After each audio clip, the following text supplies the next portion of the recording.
And I realized, no, I'm really good at manipulating myself into believing what I need to believe so I can feel safe. So I grew up in a household where there's a lot of fear, like where you just couldn't be a kid. I think my body got used to the hormones associated with like anxiety. Yeah. Cool. Darius. You say Darius. What do you say? Darius. I say Darius, but whatever. I like, she has a cool accent, so she can get away with it. Perfect. I'm sorry, man. What's your name again? My name's Greg. Greg, that's right. Nice Some to meet people call me Greg Carlson. you. All right. Cool. We just call you Gregory. Hello, Gregory. Gregory. Snap. Yeah, there you go. All right, cool. So, hey, man, thanks so much again for coming by. Yeah. We're fired up. We're about to send it. We're going to get down to business and talk about you. Cool. Your life and how you got to be where you are today. Awesome. To hopefully inspire those that might not have somebody to talk to. Yeah. So let's talk about this. You're in you're North Central Austin right now. That's right. How long you been here? I moved here 7 years ago. 7 years ago. So, yeah, 7. There you go. It's a number. Yeah, 2017 is when I moved here. Where'd you move from? Bay Area, California. The Bay. Yeah. Okay. Cool. What was that like? Living in the Bay? There, yeah. It was cool. Did you grow up there? I grew up in Southern California. So cool. Okay. Awesome. So the way we like to frame this, I talked a little bit about this before we kicked off recording, is we want to get a very vivid picture of what your day-to-day looks like. Mm-hmm. What are you doing right now, and why are you doing it? Okay. Yeah. So what does it look like? You wake up. Oh, boom, right now. You get after it. Yeah. What do you do? Well, I mean, my day right now is not, my life right now is not a normal representation of my, like what I would, if I was to design my life, I would not design it the way it is right now. Mm. So I'm in a season right now of grinding, and which is I have a new business. So You're in the building phase. I'm in the building phase of my newest business. Can you tell us the name of that business? Yeah, it's called Rise Growth Partners. Yeah. So it's a private equity business where we invest in wealth management firms. What has you doing that? What do you mean? How do you mean? Why pick that out of all the things you can choose? Oh, I mean, I wanted to do that.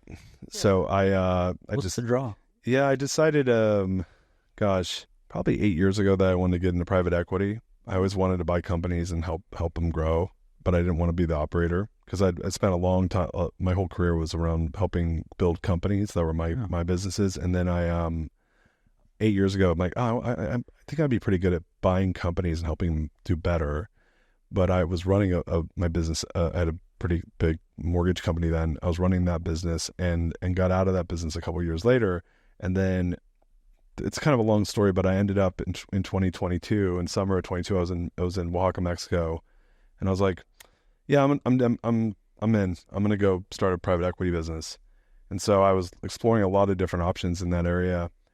And I got approached by one of my oldest friends from San Francisco. And he said, hey, I think there's an opportunity in that space where we essentially make investments in wealth management firms and help them grow. And without getting too technical, I saw a lot of correlate. I'd been looking at spaces like home services and software as a service, like all these different sectors that were not from my background. My background, financial services, mortgage, and that's not a very good space to do private equity in. So I wouldn't know, but that is good to know. Yeah. So I was kind of building a criteria on like a decision matrix and like, hey, if I'm going to go do it, it's got to check certain boxes. And I just was trying to figure it out. And the wealth management space, little did I know, is like one of the hottest spaces in private equity. It's arguably like outside of like AI or something like that. Which is venture. It is one of the hottest spaces. Like tons of people want to be in that space.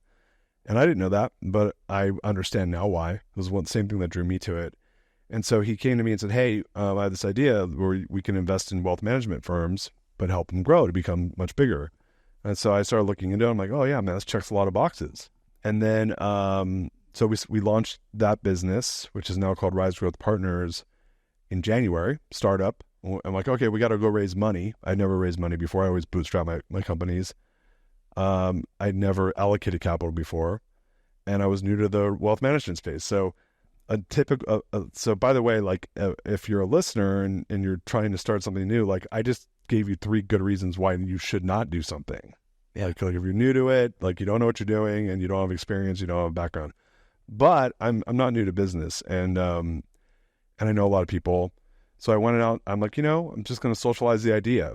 I'm just going to like talk to. What does that look like? To socialize the idea. I talk to any single person who I respect their opinion, and who or has experience in the space, or has experience in private equity, or knows someone who has experience in those areas. So I was just trying to talk to as many people as I could that could give me a valuable opinion about my idea, or that might invest. And I got a lot of good feedback. And how'd you find them? I mean, I've been around the block, so I know a lot of people. It was either friends or friends. Organic network. Yeah, I have a pretty good network. I mean, Kaylee's seen that. I have a good network, and I worked my network. I mean, I leveraged at that point. So this is 2022. I leveraged a 20-year network. I built up a lot of social capital over those 20 years in business, and I was like, all right, I'm going to go use it right now. I mean, I've done that one or two other times, but that's one of the important parts of building a network is you can use it in that way. Was it all part of your plan? No, I had no plan. No. Was networking a part of your plan? No, I'm just good at it. I like doing it. It just comes naturally to you. Yeah, I just like to meet people, and I like to help people, and I like to create value. And so, like I'm a natural networker. It's something I do like without trying, which is valuable for this. Yeah. But I had a lot of business experience, and in business I had a lot of relevant experience I could translate into this new thing I was doing. But I got a lot of good feedback, and so I was like, okay, I'm going to raise $20 million, which might sound like a lot of money, but the way you get paid when you are an investor is you get paid a percentage of the amount you raise every year. And it's called like in private equity, it's called a 2 and 20 model. So you get 2% management fee on what you raise per year, and then you get 20% of what you make above and beyond what they invest. So let's say someone gives you $20 million, you'll get 2% on that. Right. So quick math is that's $400,000 a year. Yep. Well, I mean, I'm 46 years old right now, and I have a team. You're not going to do a lot with $400,000 a year. You sure as hell aren't going to support yourself unless, I get what you're saying. Maybe you will if you don't live that extravagantly. I probably could, but we had a team. I have to pay for that, and that's outside of paying the business. I'm like, oh man, that's not a lot of money. So you start to understand that raising $20 million isn't going to pay a lot of bills. And so I was like, well, fuck it. And so it's a good way to start. And I'm a person. I had a coach that I hired. Who's a kind of a famous guy. He coached a famous Austin person named Lance Armstrong. He was his coach on 9 Tour de France's. And this guy coached 40 world champions. And he was Bono's coach, and he was Richard Branson's coach, and he was my coach. How did you get a hold of him? I hit him up on LinkedIn and asked him if he wanted to talk. Like that? He said yes. Yeah. One attempt? First attempt. Wow. Nice. Now, but this goes back to networking. Yeah. So the way what happened was during COVID. So Dr. Jeff Spencer he's one of my coaches. He like everybody during COVID, you're kind of stuck in your house. And at that point, I had sold my business. So I was like, not only was I stuck in my house, I had nothing to do. What was the name of that business that you sold? That was called the Money Source. Money Source. That was the business number one. No. I got asked by this woman who's a professor at UT to teach a class on entrepreneurism, and I had never counted how many businesses I'd started. So it came out. I went all the way back. I'm like, okay, I got to count any. And so business was anything that I tried to sell to make money when no one was paying me a salary to do it. Yeah, and I excluded commission only jobs because I didn't own the business, and I didn't realize because I'd just never done the math, because I've been doing these types of stuff since I was a kid, and I started my first company when I was 19. And I'm 46 now. I turned 46 a couple weeks ago. But I'd realized I'd started 22 companies. And so that was probably company number 19, because I've started a couple of businesses since I left. Crazy.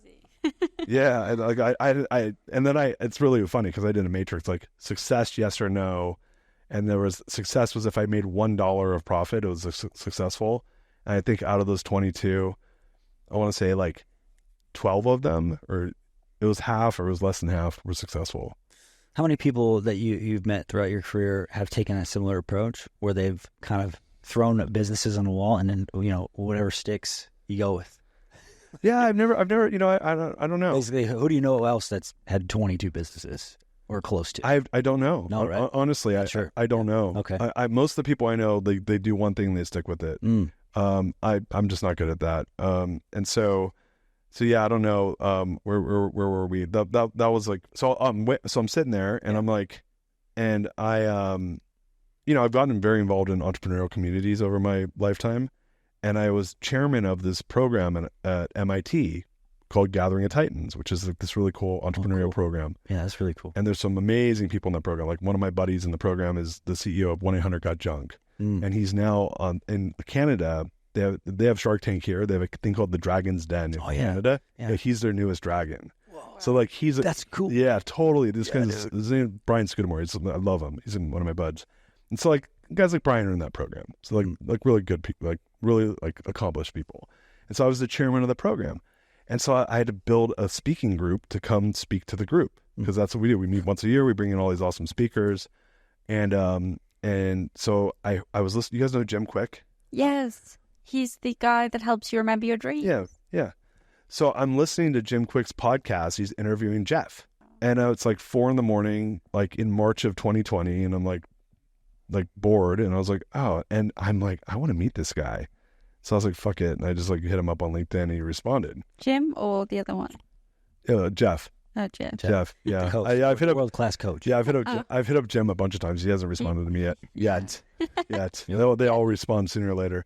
And so there's a note that when we're talking about my life, there's the quote I just learned from a guy that I met at MIT a few weeks ago, which was, one of the greatest collections you should have in life is collecting no's. To collect as many no's as you possibly can. Yeah. So I was like, I love collecting no's. I collect them all the time. That's boss. Yeah. Collecting no's, man. Yeah. And he was really funny. He like called up a pizza, like he's in the middle of like doing a talk in front of all this, and he goes, "Here, hand me your phone." He's like, "Hey, what city are we in?" And we're in Dedham, the residential campus of MIT. It's in Dedham, Massachusetts. And he's like, or Dedham, Google pizza store. Calls a pizza place, and he orders a pizza. And he says, "Hey, I don't have any money. Will you guys just bring it anyway?" And the woman like didn't know how to respond. Yeah. And then she puts him on hold. And then she gets the manager on the phone. The manager's like, "Hey, can I help you?" I was like, "Hey, I'm here at the MIT Endicott House, a big group of people. We'd love if you could send over some pizzas. And, can you send them over without us paying?" And he was just like proving that like you can ask people anything you want. No, that's good. That's a good lesson. No, they didn't do it. But later on that night, one of the guys, we had an event, and he ordered like 20 pizzas. And he said, "Hey, could you mind throwing in an extra 5 pizzas for free?" And they did. Yeah. Just because he just asked, So that's good. So I've realized that's come very natural for me. I've asked for lots of things in my life, and I just do it without regard. I'm like if anyone can ask, why not? What is your human design? What does that mean? So it's a test that you do. It's like Enneagram or something like that. I'm close to that. It's to one of those. Yeah. I don't know. Well, I'll have to send you a link. I'd love to know if you're a manifesting generator. I think I'm for sure. Yeah. Like I mean, even the story right now about my private equity business is full blown manifestation. So it is insane. Yeah. So I'm like, all right, like screw it. So one of the feedback I got, and there's a guy here in Austin who I'm not gonna say his name, but he's like a fucking badass in the world of venture capitalism, and he has a couple $1 billion of venture funds that he's built essentially from the ground up. It's not Jean Paul, is it? No, okay. You all know who he is. Okay. But people who know who he is know who he is. Yep. And he's my friend. And so I'm like, and I'm like, if I'm gonna ask anyone their advice on like how to raise money, I'm gonna ask him. He's raised a lot of money. Yeah. And he's like, "Look, Darius, at this point, it's not about proof of concept. It's about, and this is I'll never forget this. He says it's around proof of principle. I'm like, well, what does that mean? He's like, it's around proof of you. You're just proving that you can do it. So whoever gives you money, they're like, it can be the smallest check. Like, just show that you can do anything with it, and then you'll go ask for more money." And I was like, oh, I never thought of it that way. It was just like my brain exploded. I'm like, all right, well then, because I was like, oh, I got to raise $100 million because I can't live off $400,000. Like, that's not really viable. Like, and that's not enough. It's not. And they always say you got to raise more money. If you raise too small money, you'll go out of business. And I was like tripping out about that.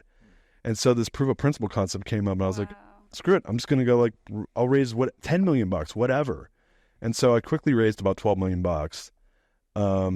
And we had a couple deals under in our pipeline that we had a bunch of deals, but we had one deal under LOI. This is around April last year. Yeah. So I get a deal under LOI. I got about $12 million of commitments. And I'm like, all right, I could do a deal. And I'll take a step back. So in I guess it was, I wrote a book called The Core Value Equation that I published in 2020, which is how do you build a company that's like essentially operationalizing core values in a company. And We'll define that, operationalizing core values of the company. yeah, like how do you make core values come to life in a business? How do you make it a core values? The thesis of the book is how do you create core values of my belief is core values have the opportunity to become the language of accountability in our lives and in our businesses. But how do you design them to do that? They have to be designed to do that. So I believe it's a design exercise. Yeah, that's a good one. And so you can do it personally, you do it professionally, you do it anywhere. Anytime you're trying to make it happen, they have to be designed for it to happen. And so I wrote this book in 2019, and I went to go publish it, and I was like, all right, I got to go launch my book. And so I have a friend in one of my CEO groups, and like I said, I spent a long time building this like massive platform, and like for no reason, but to like learn of people who were my friends who were like, I poured into them and they poured into me, and I just built goodwill. So I hit him up and I said, hey, I'm doing this book launch. He's like, oh, you got to meet my buddy Joe. And I was like, all right, that's cool. Like, he's like, yeah, he just sold his company to Goldman Sachs for $800 million. And I was like, cool. Like, that's interesting. Like, that's like, obviously he's a cool guy. Like maybe he's like, no, he's like the best, Darius. You're going to love him. And so so I get on a call with Joe, and my friend Matt's like, Joe, tell him about how you do it. He's written through 3 books, 2 New York Times bestsellers. Like, tell him about your book launches. You just did a book and you published it, and we got on TV everywhere. And so Joe's this Zimbabwean guy. I told you about him. And I'm going to do my bad Zimbabwe accent in a little bit, but Rhodesia. It was Zimbabwe when he lives there.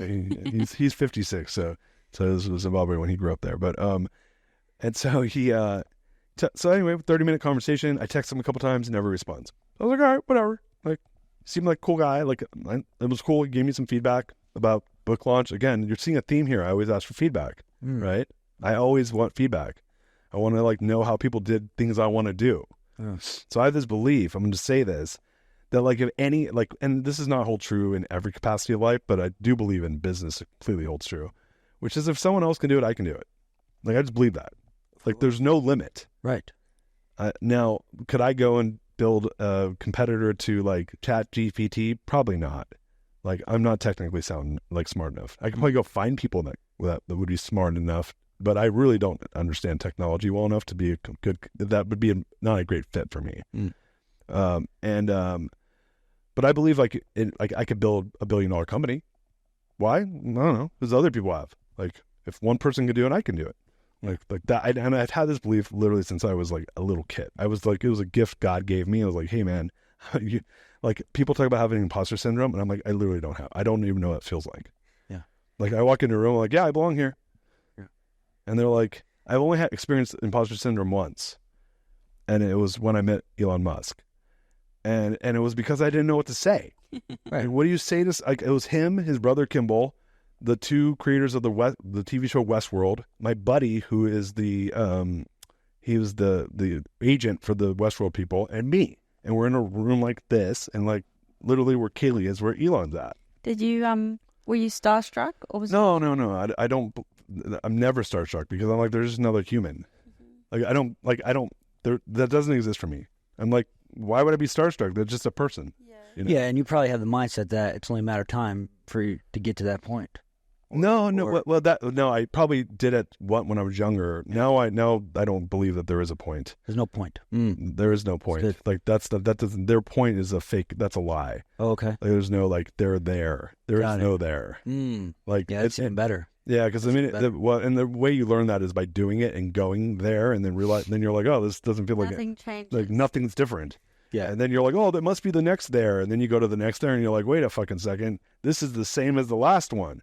And then you go to another there, and it took me a couple really big ones where I was like, all right, this is fucked up. Like, I've went to a couple big theirs. I built a $200 million company and thought like, oh, this is like, shit's going to change. I sold the business. I'm like, shit's going to change. Yeah. And then it didn't. I was like, oh, the definition of insanity is doing the same thing over and over again and expecting a different result. Yeah. And then I had this full realization that that's all bullshit.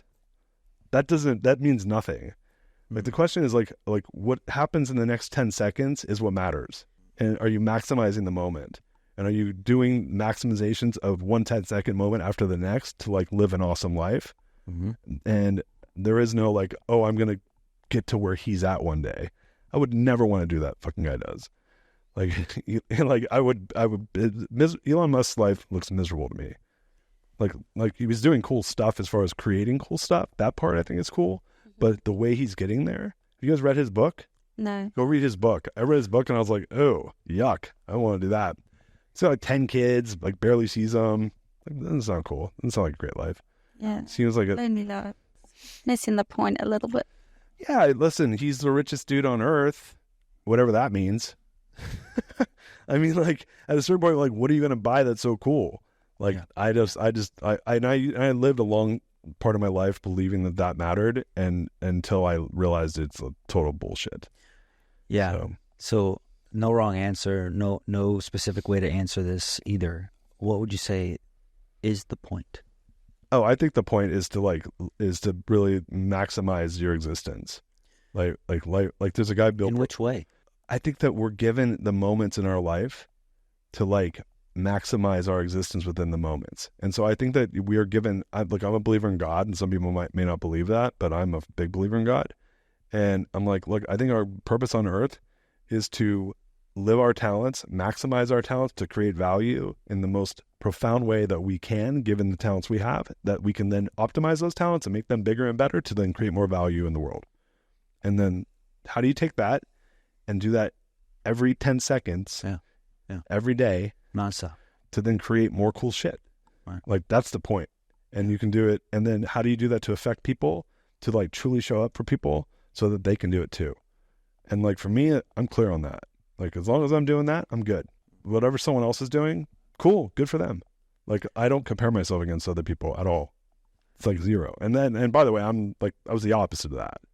Like, it took a lot for me it took a lot of pain for me to realize that.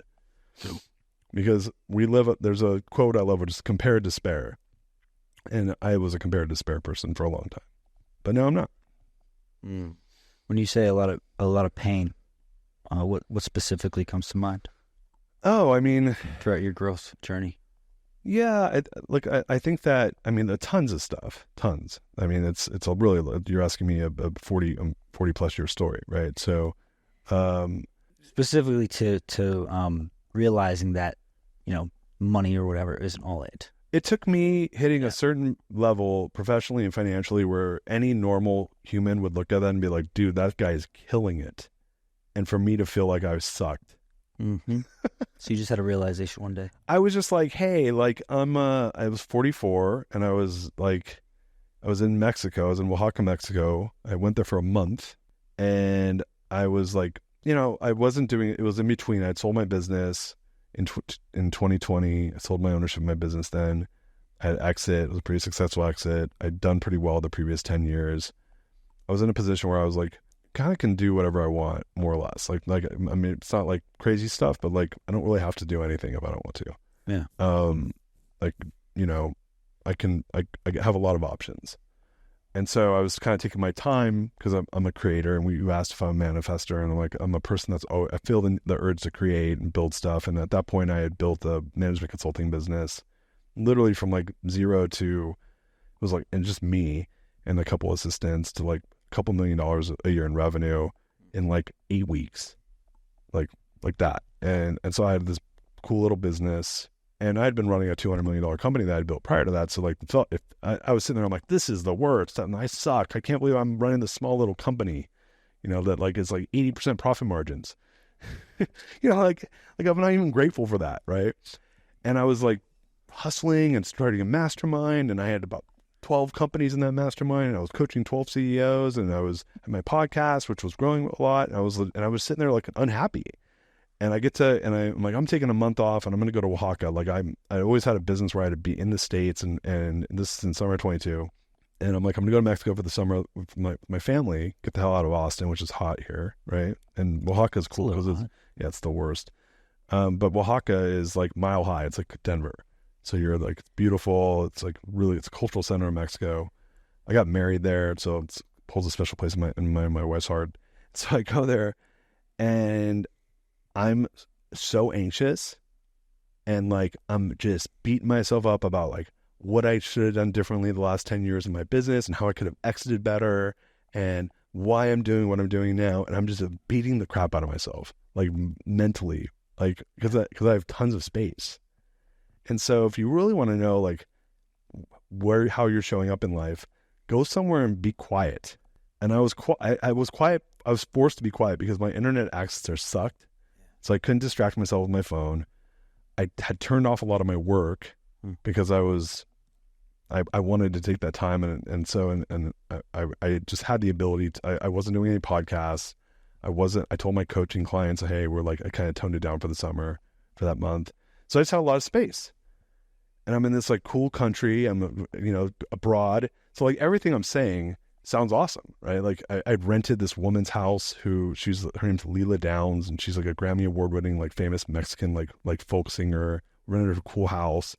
She had like a fucking music studio in her house, like the size of this room, like with a piano and shit. Wow. And yeah, it was this really cool place. And I'm sitting here like in this cool place, cool city. My kids are there. This is 2 years ago. So my oldest is 12 and my youngest is 8. With my wife, my in-laws are there. And I'm sitting here like obsessing about my former businesses and beating myself up and super unhappy. And I was like, and there was just this I just broke where I was like, there's no logical reason that I should feel this way. Right. And I'm going to rewind back 6 years earlier. I was sitting at a table, I was 39 years old, 38 years old. And I'm sitting with this woman named Oksana Esberard. And she's this like mindfulness coach at MIT. And I was just like a year and a half away from turning 40. And I was like, I feel like something's missing in my life. I don't know what it is. And at that point, like big company, had 1,000 employees. I'm like, flying all over the place, kicking ass. Like I checked a lot of boxes that I like bucket list shit that professionally that like I had always wanted to check. And I'm like, yeah, I just feel like something's missing in my life. I don't know what it is. And when I was doing it, I was like, here I'm 38. I didn't do all the things I thought I should have done in my life. I think I took a wrong turn, got in the wrong industry. We talked a little bit about this before the show. I was in the mortgage industry. I just felt like I'd picked the wrong industry. I wasn't where I thought I should be. I was comparing myself. I just met Elon Musk. I was comparing myself to him. I didn't tell you that right after I met him, I shook his hand. And about an hour later, I went and met this guy who was working actually in the AI division of Keller Williams. This guy I met at TED a few years earlier. Cool guy. And he's like, how you feel? And I'm like, honestly, man, I feel like a loser. So like it was the one time in my life that I actually compared myself against someone else like hardcore. And I was comparing myself against Elon Musk. And I was like, I'm such a loser. This guy's doing so much with his life. And here I am like running this $200 million mortgage company and like, I'm a loser. And I actually felt it. And so about a month after that, I'm at MIT and I'm at this table with these amazing people and we're talking. And I said, I just feel like something's missing in my life. I don't know what it is. And I was thinking that part of that conversation with Elon was part of it. And she asked me this really interesting question. She's like, well, have you looked within? Wow. And I was like, my immediate response was, what the fuck is she talking about?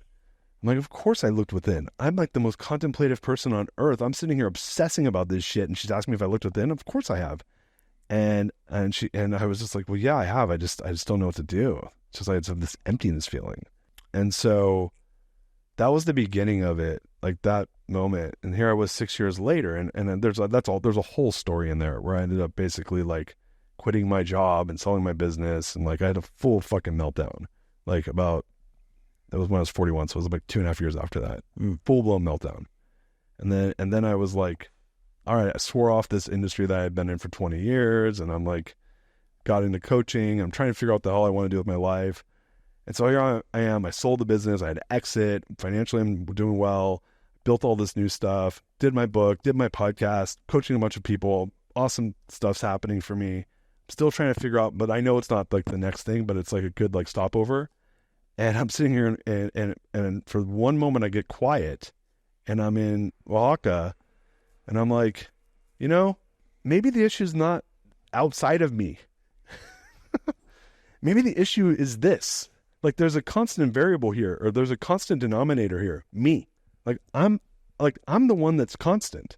You can put me in all these different situations. And there was something that I left out in 2019 when I was leaving my business. I was really unhappy in my business, and I made a decision matrix, kind of like I did with private equity, of like every single thing I think I should do. Start a podcast, consult, help people build their core values, coach CEOs, entrepreneurs. Like I made a list. Yeah. And I'm like, and then I stack ranked them, and I was like, maybe that's what I should do with my life next.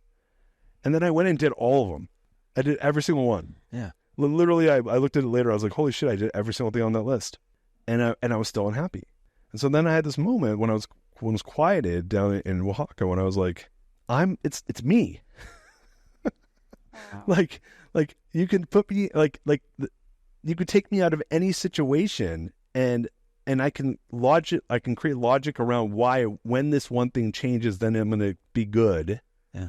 But I've done this now, and I've checked all the boxes over and over and over again. And I said to myself, well, I'm not happy in this industry. If I go do these other things, then I'll be happy. And then I did them, and I literally like picked apart why they all sucked. It's always like, when I'm this, when I'm that, I'll be happy. Yeah. And what happened when you went within then? What actually happened? Well, it's kind of a long story, but and I think I might have told you some of this when we first met. I had something happen where I was like, I literally had a meltdown. And I kind of had the meltdown when I was 41, but here I'm 44, 3 years later, I have a bigger meltdown. And I'm like, but there's no reason for it now. Like the reason is like, I can't explain there's a reason. And the reason is I'm like, and someone had called me this a couple years earlier, but they're like, Darius, you're chronically dissatisfied. And I was like, I don't like that. I don't like that. I don't like that person who just said that to me. I don't appreciate they said that, because I actually consider myself like a happy person. But I was like lying to myself. And so I'm in, and what I learned was a lot of stuff through this process. I learned that we are really good at lying to ourselves. Like we're really good at it. Like like if you, and I was a person that was like, hey, I love myself, and I'm so honest. And I realized, no, I'm really good at manipulating myself into believing what I need to believe so I can feel safe. What does it take to get to that truth, though? It all comes down to the same thing: hitting rock bottom over and over again, like not being happy, not being satisfied, and hitting this ground and being like, why the fuck am I on the ground again? And then standing up and being like, and then doing it again and trying and trying and trying. But I came to a conclusion that night when I was like literally I'm triggered, hardcore anxiety. And I'm sitting in Oaxaca and I'm like, there's no reason for this. There's no reason for me to be anxious right now. Like nothing. Like if you write down what my life on a piece of paper, any rational human being is going to look at this and be like, dude, bro, your life is awesome. You have fucking 2 awesome kids. You have an awesome wife. Like, yeah, maybe you're not doing exactly what you want to do with your professional life, but what you're doing is still fucking cool. You're meeting all these amazing people. You get to hang out with all these awesome people. You have a great network. You have a great social life. And here you are, like, counting all the shit you don't have, you know? And so I was like, so I'm watching, so at nighttime was the only time my phone worked. For whatever reason, like the Wi-Fi would work. So I could get on in Oaxaca. In Oaxaca. So I could get on Instagram. And I'm looking at Instagram and I see Ed Milet is interviewing Robin Sharma. And so, and I remember, you guys know Ed Milet. Yeah, when you said Miracle chronically. Morning.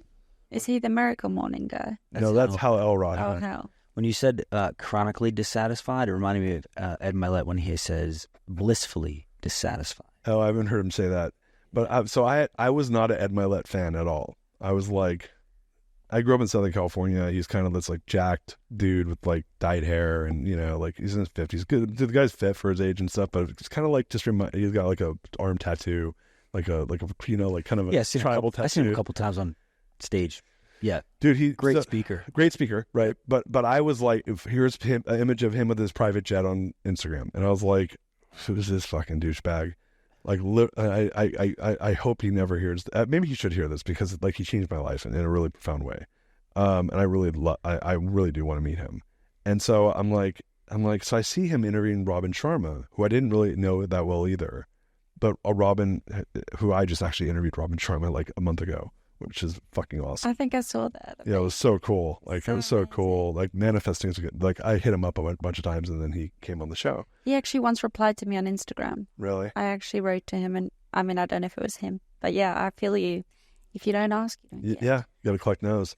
So I collected a few no's from Robin and then he just did my podcast. So cool. So I spent an hour with him, which was awesome. But he's interviewing, Ed's interviewing him. And I remember, I'm like, you know, and now I haven't told you this, but like my favorite podcast is mine. Like I love my podcast. I'll listen to myself and interview or like I love getting interviewed and I love interviewing people. Obviously I like to talk. I've been talking for like 46 minutes straight. Right? But I love interviewing people and you're brilliant at it as well. Thank you. Yeah. And so I was like, God damn, I really like Ed Milet. He reminds me of me. He reminds me of how I interview. And it was the first time I ever felt that way about him. And so he had just written a book called The Power of One More. It had just come out. And I go down this rabbit hole watching a bunch of YouTube shorts of him talking. And I was like, dude, this guy's like a pretty smart dude. And his philosophies on life and shit, like, it was very like grounded. Very grounded. And it was the right thing. It was the right moment. So this is manifestation. This is like, I think God was intervening. I think he was like, all right, dude, I finally have made you feel the fucking pain so hard that now I'm going to give you a couple of little bones. I'm going to throw a few bones. I'm going to see if you're actually listening. And so like I'm such a believer that there's a higher power because this couldn't have come at a better moment, and it comes, and I was open to listening. And so I was like, listen to all this. I'm watching these shorts. I'm like up for like an hour. It's late at night. Now my youngest kid, like the way the house was set up was like we had these like apartments almost. So like my wife and my son slept in a different apartment because my youngest son would not sleep alone. So I'm like by myself. It's late. I can like listen so I can be loud. And I'm like, all right, like, dude, I know he just came out with a book. And I had started listening to a lot of books in 2022. My goal was to listen to 22 books in 2022. I ended up listening to 35. And so I was like on this kick where I'm like listening to tons of books. And so I was like, you know, and I had a rule the way I listen to books. I always listen to the first chapter. And if I don't like it, I just turn it off. Yeah. And like, I mean, so like I got through 35 books that year. I probably started 100. So like there's a graveyard of books that I listened to chapter 1 and turned it off. And so I was like, fuck it. You know what, man? Maybe his book's good. Who knows? I mean, I really like his content. And so I listened to his book, and it was like whatever those shorts were, there was like the fucking appetizer for the main meal. A couple crumbs. I'm up till like 3 a.m. listening to his book. Now, the next day was Friday, and I was supposed to have breakfast with my wife at this really cool little spot that we had planned, like a breakfast date. And so I'm listening to the book. I'm taking notes. I'm like typing like crazy on my, and so there's a couple things that stood out that night. The first thing that stood out, and I'm sorry for the long answer, but it's a long story. You asked like what changed, and so it was this night, July 15th, 2022. I'm listening to this book and I'm taking notes, and Ed asked in one of the chapters, he's like, who do you let live in your emotional house? And I was like, all right, I'm going to be honest. He's like, do you, and like, who do you live and who do you let live in your emotional house, and who does live, and who do you want to live in your emotional house?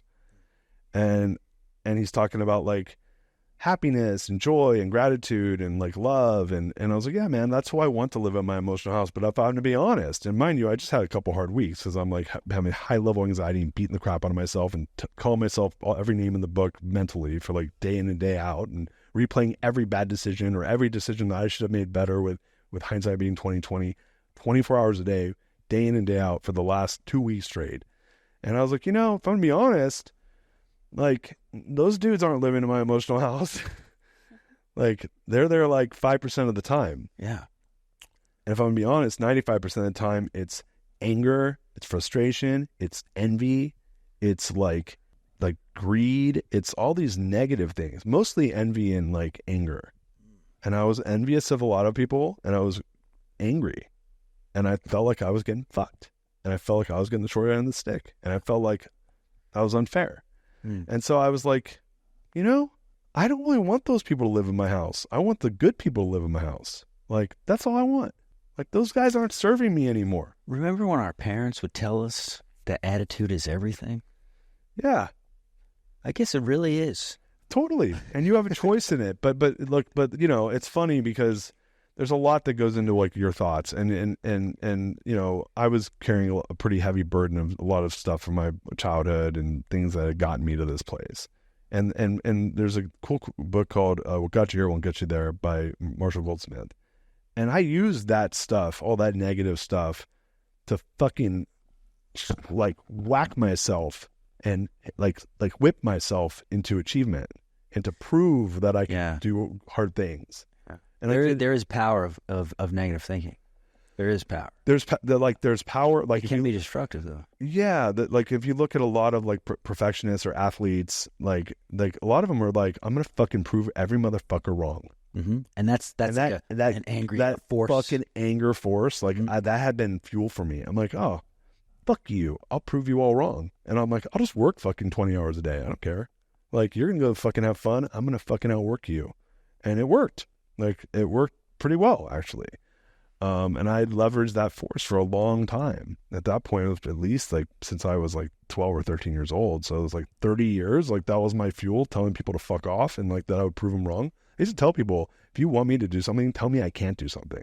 Tell me I can't do it. Just say it. Say, you can't do that. And I will fucking, until I go to the grave, I'm like, I will fucking kill myself till you eat those fucking words. Like it would bring me joy to know that they were going to eat those words. I was like, oh. Prove them wrong. Yeah. I'm like, oh man, this sucks for you, motherfucker. Like you are going to watch me prove you fucking as wrong as you can be proved. And like, that was a great force. And it was there, you know, and going back to what we were saying earlier, like I didn't have imposter syndrome. I'm like, I'll just outwork you. I'll just toil and like, I'm willing to do shit. So that's, I was wondering where the self-talk, what the self-talk was to eliminate this imposter syndrome. And that's what it looked like. You would say, I'm not worried about it. I'd outwork you. Yeah, it's cool. I'd crush you. Like, yeah. I'm just going to crush it. Like, I'm going to like... That's pretty powerful. You're going to see how wrong you are. And then I'm going to get to... And what was funny is when I'd get there, I was never like, fuck that person. I was always like, told you. And then there was just a box I would check and I'm like, next. Meanwhile, they don't even know that you're having this internal dialogue. You're smiling, having a good time with them, right? You're probably being friends with them. They probably were my friends. They're real friends. Real friends. People who I loved. Yes. But then, I would get a nice little warm spot in my tummy when I would win for like one split second. And then knowing that they knew that I did, not knowing whether they gave a shit or not, but to me they did. Yeah. Right. So fast forward back to Oaxaca. I was like, you know, like all these fuckers living in my emotional house and I'm over it. I'm like this just isn't fun. Yeah. And so I was like, and so the next chapter, one of the next chapters he's talking about, and I think this comes from Jim Rohn, talks about like when you dwell on the past, it's the equivalent to carrying around suitcases filled with cement, and like you gain nothing by it. It's heavy and like it's just like useless, holding you back. And yeah, it's total baggage, right? So I was like, here I am, literally letting a bunch of assholes live in my emotional house and just carrying around luggage filled with fucking cement all day long. And I was like that, and I had this visualization of it. I mean, I'm having it right now as I say it. And I was like, well, that's no way to live. So I made a promise to myself. And there's one more part. The book is The Power of One More. And Ed's whole thing is like, do one more of everything. Like one more push up, one more hug, one more I love you, one more, like all the positives. One more call. One more call in business. It's always that one more. That extra is what helps you like get what you want. And so I was like, you know what? Tomorrow's Friday. Tomorrow, I'm going to give myself permission. And this is what days of tomorrow's going to look like. Only awesome people are going to live in my emotional house. Only love and gratitude and friendship and happiness and all the things I want are going to live in my emotional house. Okay? Mm-hmm. That's number one. Number two is I'm not going to dwell on any of the past shit that's been bugging me at all. And number three, I'm going to do one mores all day. I'm going to give my kids one more hug. I'm going to like be extra nice to my wife when I have the opportunity. I'm going to be like, give a random person an extra smile. And I only have to do it for one day. It's just 24 hours. One day. Just one day. And at the end of that day is going to be midnight on Friday. It's going to be Saturday morning. I can go back to being an asshole. So that's it. Like, I'm like super like an easy thing to do. Right. Yeah. I didn't realize that this is how people quit drugs, by the way. Like just one day where I don't do drugs, right? So I didn't realize I was addicted to like a lot of this shit. It's a pattern. Yeah. Right? Who says you were addicted? I think I was addicted to well, I think my body got used to the hormones associated with like anxiety. Yeah. Like that helped me feel protected, right? So I think there was an addiction around protection, right? Feeling safe, but it came at the expense of like worrying. And so I took my wife to breakfast and it was the best day, man. It was like... She like, what the hell? Who is this? No, because look, I think a lot of this stuff, I think that I'm a pretty like magnetic person. But it was all internal. Yeah, no one was seeing this. Okay. They were seeing glimpses of this, like at moments. My wife would see glimpses of me being anxious, and she would see, like very few people were seeing what was really happening. Right. Like, so this is like something where like this is happening. Dark demons. Yeah, dark, deep demons. They would actually, the demons would come out like when I was like intoxicated and stuff. Okay. And it was around like wanting attention and getting, and I'd get kind of manic and I'd get people fired up. And I've always been a person that can activate people. And so it would come out in these positive, fun ways, but it always came from this like deep place of like wanting to be seen and wanting to be like feel like valued and stuff. But it would come out in ways that like socially, like people loved, like, so like it was like people were like, this guy's the best. Right. Yeah. But little did they know, internally it was like coming from a place of like wanting to feel valued, which I hadn't yet discovered at that point. And so I had seen it, but I didn't understand it. And so I just had the best day. I was like, my God, that was the best day. This is what life can be like. Yeah. I didn't even have that thought. It wasn't like, it wasn't even like, it was just like, I just had the best day. Like I felt good. And I'd really had a rough couple weeks. And I was like, what if I did it like one more day, So I did it again on Saturday and I had an amazing day again. And I was like, fuck it. How about Sunday too? Yeah. And I went like 6 or 7 days straight until like I relapsed a little bit. And when I relapsed, it was like something small, like something, I had a bunch of anxiety over something, a business thing or something. But I was like, man, that was pretty good. So right around, I finished the book like within 2 or 3 days, and it was like this great book. Right after that, like the next night, when I'm having these good days, again, nighttime, I'm able to get internet on my phone, and I see Lewis Howes interviewing Dr. Joe Dispenza. Yeah. Now I know Lewis Howes. I follow him a little bit.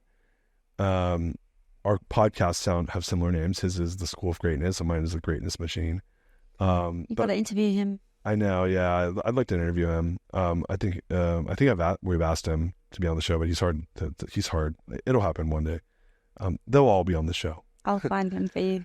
So anyway, I didn't know who Dr. Joe Dispenza was. I didn't know anything about him. Like I literally knew nothing about quantum. Yeah. So yeah, the quantum, exactly.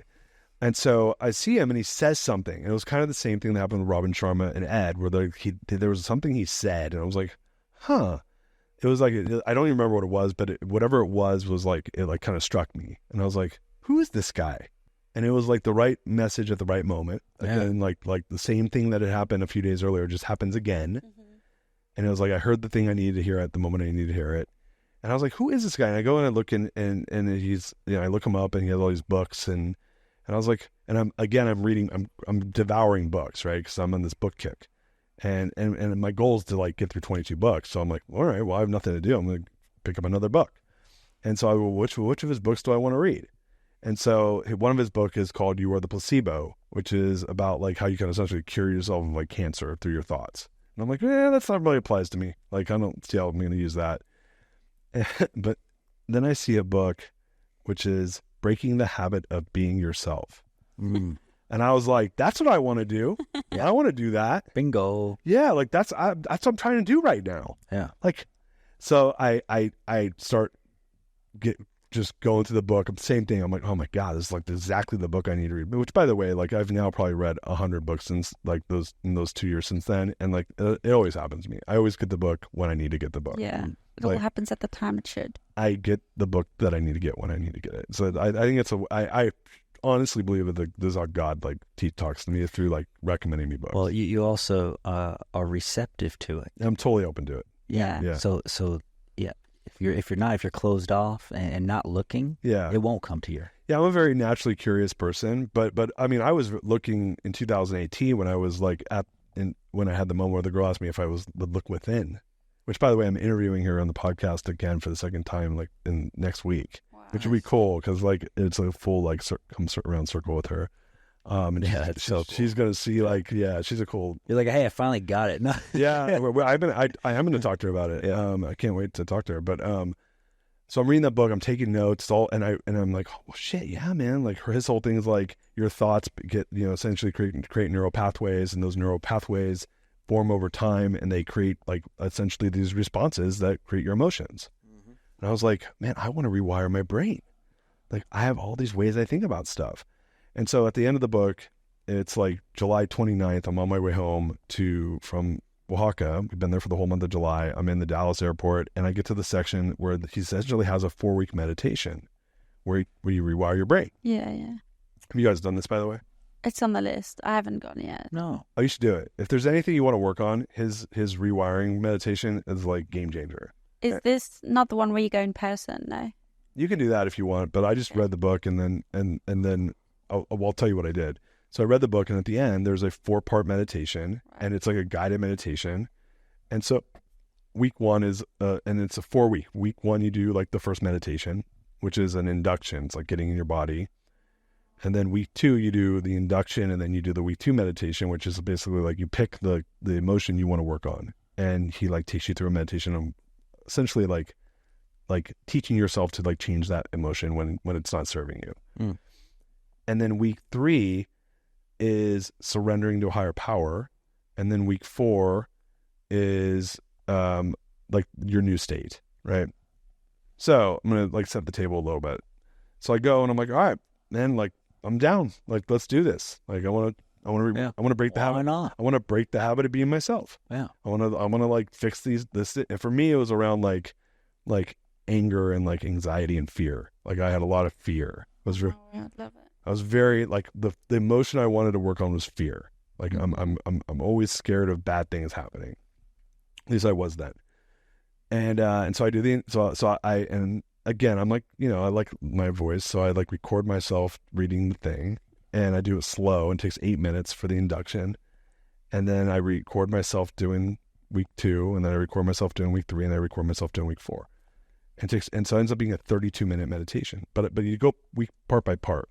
So week 1, I'm just doing it. I do the induction thing, and I started meditating. I guess I started meditating a few years earlier. So is this you playing your own voice to yourself every day? Yeah. You guys can hear it. I have it still. Oh wow! And so I'm laying in bed and I'm doing the induction thing, and I get done. It takes about 8 minutes, and I go and it's like kiss my wife and drink coffee and hang out with my kids and like go to work. And then week 2 happens, and it's like around like changing fear. Like I want to get rid of fear in my life. And so I do that. I do the induction for 8 minutes. I do 8 minutes around fear, and then I get up and kiss my wife and kids and drink some coffee and go to work. And then week 3 happens. Now, I have to say this. Like, I'm not a religious person, like at all. I believe in higher power, but like I'm not raised religious. My mom was born Catholic and like completely denounced all religion. She hated religion. My dad was raised Islamic, Muslim, and was like anti. So my parents were like anti-religion. Like I never went to church once with my parents growing up. A lot of my friends were like Christian kids, and I'd go and I'm like, this is kind of weird. I had Christmas in my house, but it was like, like I'm not a person that's like, to the glory of Jesus. Like that when people say that, I'm like, okay, like that's cool. Like if that's your jam, but like it didn't mean anything to me. Or Allah or any of that stuff. But I've like always been considering myself kind of like a spiritual person, and I believe that there's a higher power, and that was about as far as it went. So week 1, induction, do that for a week. Week 2, I'm doing the rewiring your brain thing. Week 3 is surrender to the higher intelligence, which is that's his way of kind of like not being religious. This is like the Joe Dispenza, like you surrender to the higher power, higher intelligence, whatever you want to call it. Yeah. So I'm well said, Joe. Yeah, exactly. He's like watching what he says. He says it in a way that's very like palatable for anybody. Yeah. So I'm laying in my bed, waking up in the morning. I'm meditating, and I swear to God this happened. Like what I'm about to say is gonna sound crazy, but it happened. Yeah. And so I'm laying in bed, and I get to like and it's my voice, right? So it's my voice, and it goes, and then there's like kind of like you can hear like a rustle between each section. So I'm like, so I go to the induction, I'm laying there, I do the fear thing, I'm laying there, then it rustles, and I go into the surrender thing. So I'm laying there, and he goes, and now, he says something, it's my voice again, and now, surrender to the higher intelligence. I think that was the part of that meditation. Higher intelligence. Surrender to the higher intelligence. You're not in control. Some shit like that, right? Yeah. And I'm laying in bed, and all of a sudden, I just feel like this thing inside my chest, like start like an energy. And it's like getting strong. I'm like, what the fuck? Yeah. And I'm laying in the bed and it's getting stronger and stronger. It starts pulling me off the bed. And so right at that part, and I'm getting pulled off my bed. Like as if you're laying in the bed, something's like pulling you up. And it's at that part. And I was like, and I'm like, open my eyes. I'm like, what? And then it stops. And I was like, what the? And I was like, I'm like, okay, listen, like nobody's in the room with me. I'm like, did that just happen? No, I'm telling you, people were watching this listen and be like, this guy's crazy. And I'm like, listen, call me what you want. That happened. And so I get up and all of a sudden I'm like flushed with emotion. And I'm like not a very, like I'm a very sensitive person. I have a high neurology towards sensitivity, but I'm like not very like unless I watch like puppies or some shit on TV, I'm probably not going to cry. And I just fucking break down and start bawling. And I'm like, what has happened to me? Like, Oh my goodness. and so I go to my wife and I'm like, and she's in the kitchen. I'm like, you're not gonna believe what just happened to me. And she's like, tell her. And she's like, dude, what's this guy talking about? Like, imagine your husband comes in and he's like, hey, I was like doing my meditation. I got to the part where it's talking about the higher intelligence. And then I started getting levitated off the bed by a higher power. And then I'm bawling, crying. You'd be like, that guy's fucking out of his mind. Right? I would think that. So I was like, I was just like flabbergasted. I was like, I don't know what to make of this. Yeah. Right? Right. Like That shouldn't have that's out there. Like that's out there, right? So next day, same fucking thing happens again. Wow. And this time, I'm guessing you just let it happen? I let it happen every time. It happened every day for like 3 weeks straight. Now, by like week 2 or week 3, it like started fading, but it was, dude, at that part, now surrender to the higher intelligence. Boom. What? Every day for like 2 or 3 weeks straight. And now at this point, I'm like, and I had this moment, and this like this thing came over me because it's at the part where I surrender, right?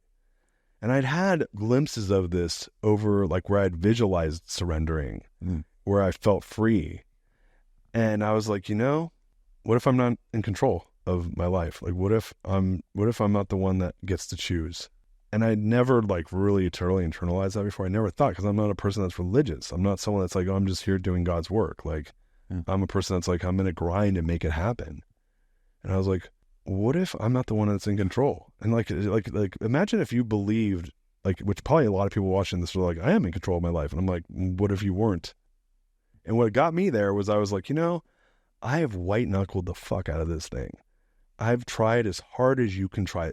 I don't think you can try harder than I tried to get what I wanted in my life. And I'm here I am having done that, and I don't feel good. I actually feel like shit. I said, so fuck it. I'm done. And I just quit. I said, I'm not the one that's in control. I'm not in control. And then what? I'm not in control anymore. Someone else is in control. I'm just here to do the work of a higher power. And I'm going to quit trying to be the one that's in control. And instead, I'm going to have a different perspective on this, which I doubt you guys thought this was going to go in this direction, this conversation. No. Right? Love it. So, but because and I've told this story to people like a lot since it happened, because it changed my life. And I was like, what if I'm not in control? Like, I've tried to control everything. Like, and I want listeners to listen. How much have you tried to control, and have you gotten what you wanted? And my answer was really simple. I've tried to control everything. And when I get it, I'd be unhappy, and I'd want more. And when I didn't get it, I'd be pissed. Yeah. And I was like, well, that doesn't seem like a great way to fucking live, because I just have a feeling the stakes are going to keep going higher, and I'm going to get that stuff and feel the same way. Because let's go back to 2018. Like, how about if I looked within? Like, I'm the person, I keep showing up and I keep feeling the same way. And I was like, I have a different perspective now. I'm not in control anymore. I gave myself a hall pass. I was like, you're not in control, dude. Your job is to show up and live your talents to the best of your ability, and quit trying to like achieve these hedonic treadmill bullshit goals that no one gives a fuck about. Even you don't seem to give a fuck about, because when you get them, you're not happy. Yeah. So what if you just like quit trying to do that? What if you just show up in like service of like being amazing for everyone around you, and try to just do cool shit? That, not with the goal of doing the cool shit, but showing up to live your talents so that cool shit happens. Wow. And I was like, I'm down for that, because this other thing's not working for me. And I was 44 at this moment. And I'm like, I'm not living the next fucking 44 years like this. You'll end up killing yourself. Yeah, like I didn't even go there. It wasn't even like this. Oh, this bad thing's gonna happen. You would have probably perpetuated disease. Yeah, I get right? cancer and the way everyone dies, right? I was like, yeah, I'm gonna die either way. And I have this really good friend I just met, who became my instant friend. He's like a guru, and he's like, look, what if death is the beginning, man? Like, we all think that this is real, you know? Yeah, like that's a great way of looking at it. it's like that's the beginning. Like, this is just a moment, you know? And when you start to like do the math around like how many planets there are and how many galaxies, you're like, we're nothing, you know? That's great. This is just a blip, you know? And so like, That's amazing. so the number, by the way, is 21 sextillion planets in the universe. Like 21/6. yeah, it has 21 zeros after it. Wow. Right, 17 sextillion, 21 zeros. The number it's exponential. It's so fucking big you can't even imagine it. So when you start to think like I'm nothing, this is small. All this shit that I'm like worried about is meaningless. And what if I'm just here to like serve? Just have a good time while you're serving. Be kind to yourself. Yeah. Like why am I beating myself over this goal that doesn't matter, that nobody else cares about, and I don't even care about, because when I hit it, I won't be happy. Yeah. Right. So I was like, that's a really interesting way to like show up. And so I was like, I'm going to show up that way. Darius, how do you? What variables are on your daily success scorecard? How do you rank a day? How do you rank yourself successful in a day? Yeah. So I just saw it. So what ended up coming out of this whole thing was that went away, what you're talking about. Well, Like that thing where it's like, oh, I have to like check the boxes on the monkey wheel to like hit my goals. I'm done with that. I don't do that at all. Let me reframe. It doesn't have to do with goals, with business, with achievement. I'm talking about perhaps other forms of success, such as achieving a state, maintaining that state. Yeah. So I have an answer for you. Yes. So, but I'll get there in a second, because this all comes to that. Okay. Like where you're 3 steps ahead of me. Oh, lovely. Yeah. So so I was like, all right, I'm done. Like I'm a guy that was like, I'm gonna make this amount of money. I'm gonna do this goal. I'm gonna weigh this amount. I'm gonna like bench the press this. Like I would check all these like I was always like this like numerical thing. Like I'm gonna build a company with X number of employees. I'm gonna like do this book. I'm gonna it was always these boxes I would check, and I was like, God. And a lot of them were things I didn't even have full control over. And then I wouldn't hit them, and I'd be like, oh, I'm the worst. And then I'd see someone that hit them, like, fuck that guy, And so I was always like comparing myself, and I was like, God, I'm like done. Like I'm not doing that. Like I'm not even here to do that. Like I'm not in control. Like quit trying. Why am I trying to control everything? I'm not controlling anything anymore. I'm not. That's my job. My pastor always says that. He goes, y'all think you're in control? Yeah. Nope. And it's like, dude, what if you aren't? right. So I'm not here to say whether we are or aren't. I'm here to ask the question, what if you're not? Yeah. So if you're not, then how would you live your life differently? And I got really comfortable with it really quickly, not because I'm smart, because I was scraping rock bottom. I had achieved most of the shit that I wanted to achieve within it wasn't everything, but it was a lot. And I was as unhappy as I'd ever been. And I was like, fuck, if this is how I feel after doing all this, then what's the point? What's the point? That there's no fucking point. And so I was like, maybe the point is for me to just show up and live my talents and like just be here in service of a higher power. That sounds good. I'm going to try that. So I instantly, the minute that happened, now what I didn't tell you is I was 44. I had lived 40 years of my life with chronic anxiety.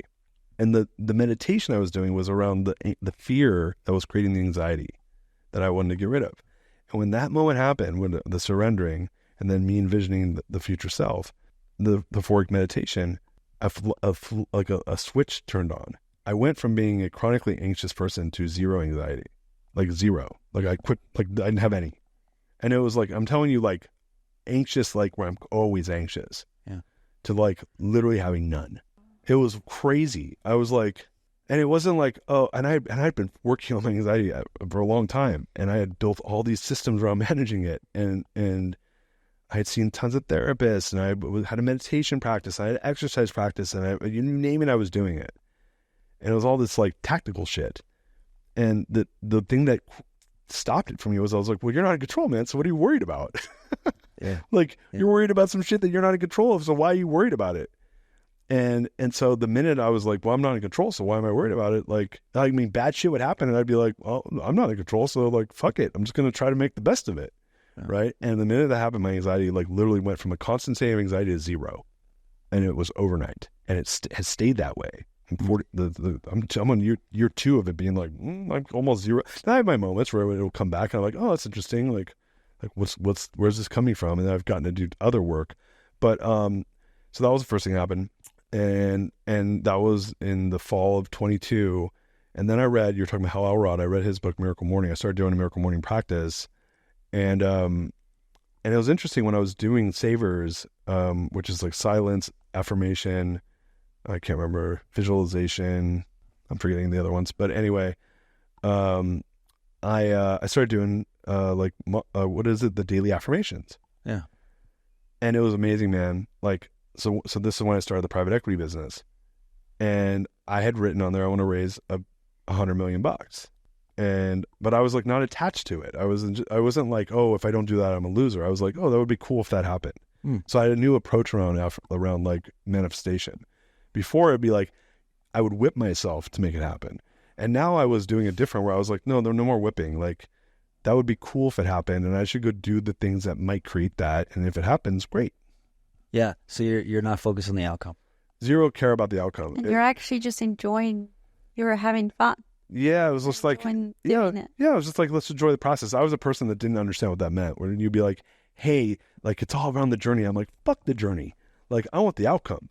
And then all of a sudden I was like, oh, like, well, no, the journey's around with this. Like I finally got it, right? And so when I was in the middle of doing that, I started like realizing, I was like, oh, like there's really only like I'm kind of done setting goals for myself. Like I've lived my whole life setting all these goals, and when I hit them, I'm not happy. So why do it? I'm just here to serve a higher power, to like live my talents, to create awesome shit. And so I was like, but I did some affirmations, which again came from a different place. It wasn't around like the goal. It was around like, that would be cool if that happened, because I was like living my talents. And so I said, there's really only like, and at this point I was getting really focused, because I was like starting this is early 23, starting the new business. I was kind of shedding some of the advisory work I was doing. The podcast was doing pretty well. And I was like, I'm going to get really focused. There's only like 3 things I give a shit about: creating impact, building relationships, and being healthy. Like, and those really like, and so I created like a 3x3 matrix. And I was like, those 3 things matter: create impact, build relationships, and be healthy. Okay. Well, how do I want to do that? And I was like, I want to build a private equity business. So I want to focus my energy there. I want to help entrepreneurs, because I was still advising some. And I want to keep doing that. I just don't want to do as much as I was doing it. I want to do it like a little bit less, but I still want to keep doing it.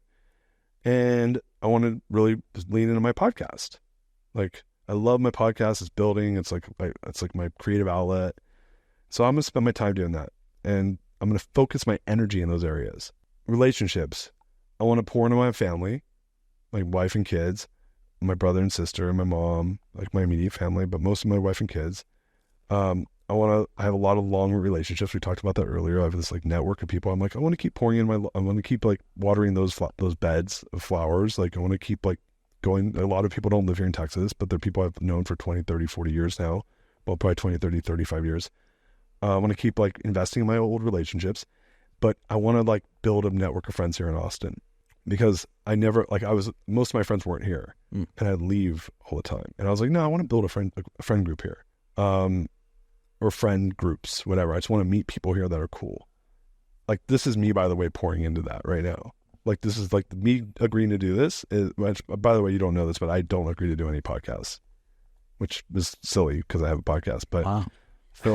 I'm very grateful. Well, no, and I'm not saying that for you to be grateful. I'm saying it because the reason I did is because I really love your girlfriend, and she's awesome. And I was like, and I was like, yeah, I'm like, fuck it. Like, I want to become better friends with her. And so crazy. And she talks about you, so. But everything you've said is like almost like you're giving me a message for what I need to hear right now. Oh. I just want to say thank you. Oh, I'm glad. It's crazy. Yeah, and I'm glad. Well, you're welcome. So I was like, so that's but this is something I would have probably have said no to in the past. I would have been like, fuck, I'm so busy right now. I literally just got like back from St. Louis. Last night, I haven't seen my kids that much, which is me like letting go of the top one. But I'm like, no, I want to do this. So that's me. This is me an example of it. I'm pouring into like building friendships here. And then, It's a lot. yeah. And so I do that a lot more now. Whereas in the past, I would just say no to stuff because I'm like, no, it's just my wife and kids and like my old friends. And then on health, it's really like my soul, right? Like it's my eating well, my lifting, my exercising. And I'm doing a lot of mobility work. We were talking about injuries before the show. I'm like, I learned something recently, which is whatever your age is then a percent of time you should spend for every hour you spend exercising with mobility and stretching. So how old are you? 34. And you're in your early 30s, right? I'm 36. Yeah.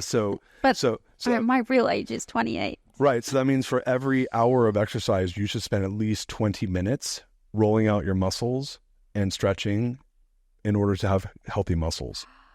Oh, wow. Wait, say that again. For every 1 1 hour hour. you spend like pounding on your body, running, whatever, anything that's like weights, Yeah. anything that's not mobility work, you should spend a third of an hour because of your age, stretching and tenderizing your muscles and tendons through like rolling them out like a foam roller. I feel that. Yeah. And like that's a number you should use, and you should also start to think about, as far as inflammation goes in your body, like drinking water and high like hydrate or whatever that word is, but hydrating your body, electrolytes, all that stuff around muscle health, and that'll make it where you don't get injured. This is like the whole Tom Brady thing actually. The TB12 is all around this actually.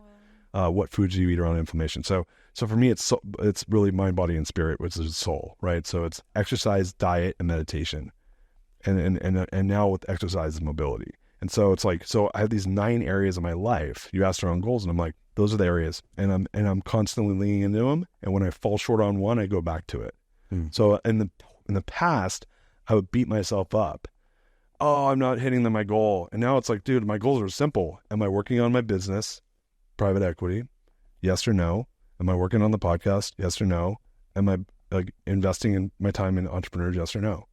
And if it's a no, then I'll go and add a little time to it. And the family, am I spending time with my wife and kids? Yes or no? Is it quality time? Yes or no? Am I investing in my old relationships, reaching out to old friends, saying what's up? Yes or no? Am I building relationships here? On my way here, I was texting back and forth with David Gonzalez. And he said hi. And so and I was helping him because he's buying a house right now. But that's me pouring into my local friends, right? And then mind, body, and spirit. Like today, I stretched and I drank some protein shakes and try to get some good sleep tonight, and probably meditate when I go home, right? And so so that all comes to one thing though.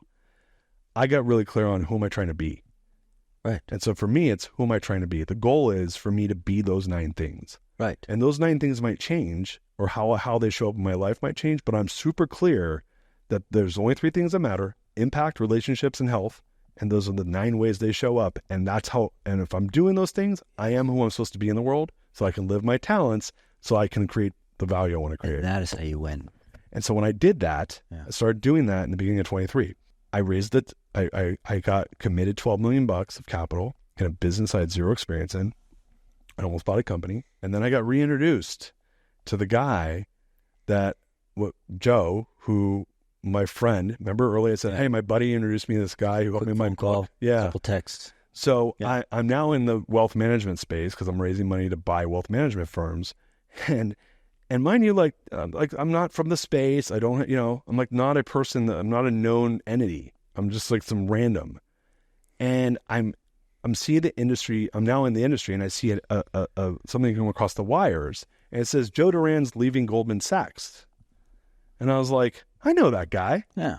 Shit, fuck, he's in the space. It's Joe. I met him before.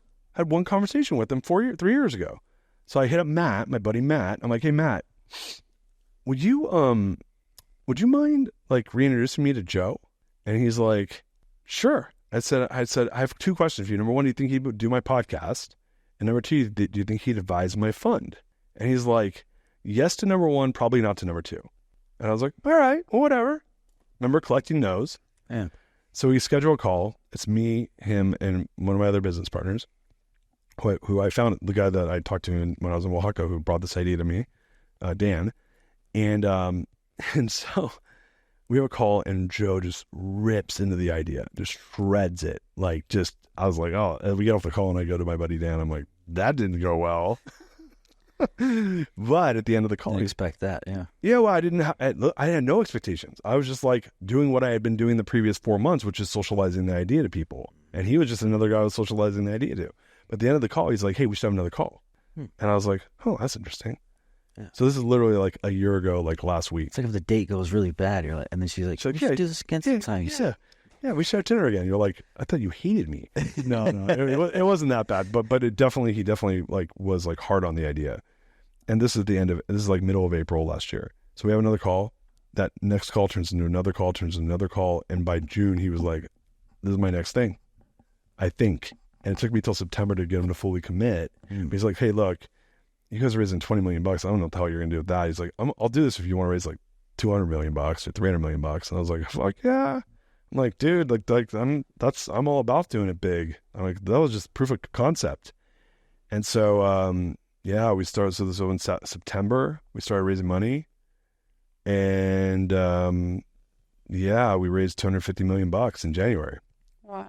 You raised $250 million. That's the day I met you. You met me the day I closed on $250 million. Yes. When you say I'm just gonna place this because it's getting a little feedback there. $250 million. When you say you raised it, how does that process look?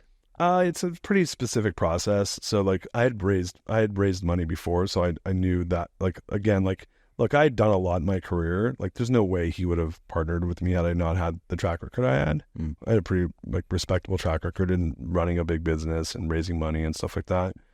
So we hired an investment banker specific to the space. He had a very big reputation, having sold his company to Goldman Sachs.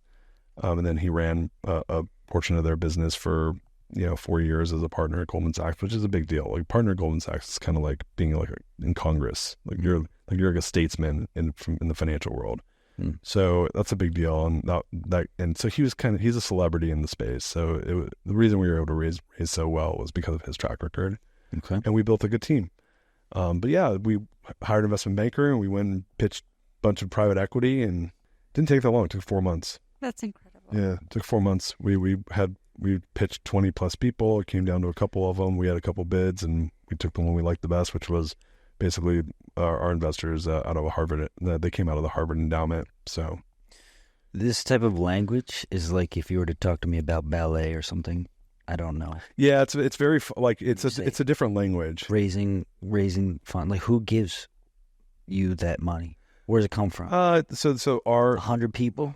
No, so there's different ways of getting money. Like, you can get money retail, which is like going like to like friends and family or to like high net worth individuals and get them to cut you a check. It's really interesting. Like, raising $250 million was a hell of a lot easier than getting people to commit $12 million to me. Okay. Way easier. Raising big money is, and I have a saying in life. There's two types of people in this world: people that allocate capital, and then everyone else. And so what happens is most people, when they go to raise money, they go to everyone else. And that's not what they do. Like, most people are not people that like all they do is cut checks for investments for a living. And then there's capital allocators, and that's all they do. Now, they're very discerned in general. There's dumb money and smart money, but what happens is most people raise money and they don't have a track record of raising money, or they don't have a track record in their business. It's a new idea, and they go to friends and family and get money from them. And it goes back to my buddy when he had told me proof of principle. You're proving that you're someone that can do something with their money. And most people fail. So like, it's high risk. If I give you money and you've never raised money before, or what your business is a new business, there's like a 95% chance that money's going to zero. Like, most people don't realize that. They're like, oh, he's so smart. No, there's like a 95% chance you're not going to get your money. Is that statistically proven, 95%? Is that accurate? I think I might have just made that number up, but that's what your senses are telling you? 95, around there? High. It's just high. Really, really high. Really high. I will tell you that the actual number is that 80% of companies go out of business within 10 years. That's a real number. And so even if it's 80% chance, no one gives you a check expecting 20% chance of getting their money back, or for it to be successful. And so, yeah, like, what happens with most folks is they just they raise from people that don't allocate, which is most people on this earth, and it's hard to raise money. But there's a whole ecosystem of people that all they do is cut checks. And you have to like approach them a specific way. There's a very specific way to approach them. And there's a lot of boxes that have to get checked before they'll talk to you. And that's a process. It's like anything. It's like you're in real estate, right? If you want to buy a house, there's a process associated with that, right? And if you don't know that process, you ain't going to buy a house more likely. What's the specific purpose of that money? To go buy, for us, we're buying pieces of wealth management firms and then helping them grow. So for us, we've built a team of people that go in and we help them grow their business, but we go and we cut them a check first. Oh, My friend is doing this in the med spa industry. Yeah. This is a very traditional play in private equity, but in that space, and what they typically do is they'll go buy a controlling interest of it, or they have their own company and they'll go buy a bunch of little ones and roll them up. They call it tuck-ins. They'll tuck them in under them. They'll roll them up because one med spa practice is worth whatever, 1 or 2 times revenue. 100 of them are worth 10 times earnings. Okay. So you can make a lot. So I'll give an example. Let's say a med spa makes $500,000 a year in revenue. You could probably sell it for $1 million, 2 times revenue, 1 times revenue. that's great. Yeah. So maybe, right. Could Like, be. let's say it's a 25% profit margin. That's a business that makes $125,000 a year. Yeah. So if you sell it for 500, let's say you sell it for 1 times revenue, you're going to sell it it'll take you 4 years, assuming it doesn't grow, to make the money back that you would have, what you would have sold it for. So I sell it, I get 4 years of income up front, right? Well, if I own 20 of them, that's $10 million of revenue. Now I have something of size, and let's say it makes the same 25%, that's $2.5 million of profit because it makes 25% profit margins. That's probably worth, I'm going to pick a fake number, 7 times earnings. Yeah. So 7 times $2.5 million is $15 million. Those 10 or the 20 are worth $15 million. But if each one's only worth $500,000 by itself, 500,000 times 20 is what? $10 million. But if together they're worth 15 million, that's called arbitrage. That's made $5 million free money. Right. So that's why people get so rich in private equity. That makes sense. They do that. Yeah.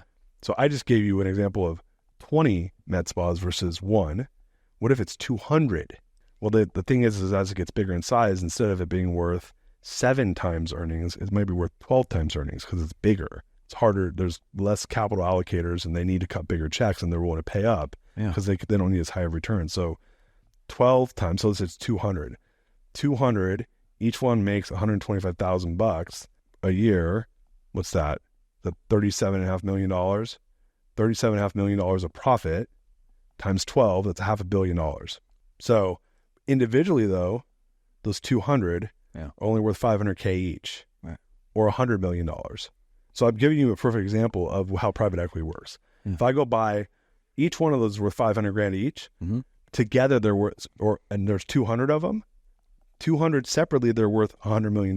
Yeah. If I bought one and then each individual person ran it, but together, combine them together, that enterprise, those 500 together, 200 together, they're worth $500 million. That's how people make money in private equity.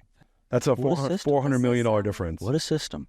This is what my dad said I need to do. He's like, I don't know why you're wasting your time doing small introductions. You should be connecting people in exactly what you're doing. But it just goes a bit over my head. I need to learn it. Yeah, you have to learn it. Like it's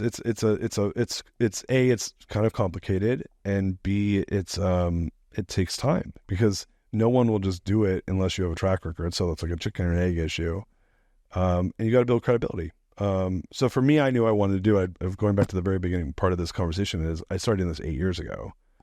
Like 8 years ago, I was like, hey, I want to go do this, and now I'm starting to. I haven't even bought my first business yet. We're trying to, but yeah, it was so there. It took 20 plus years of real hardcore business experience to be able to be taken seriously to do it at this level. You don't have to do it at this level though. You can do it much smaller.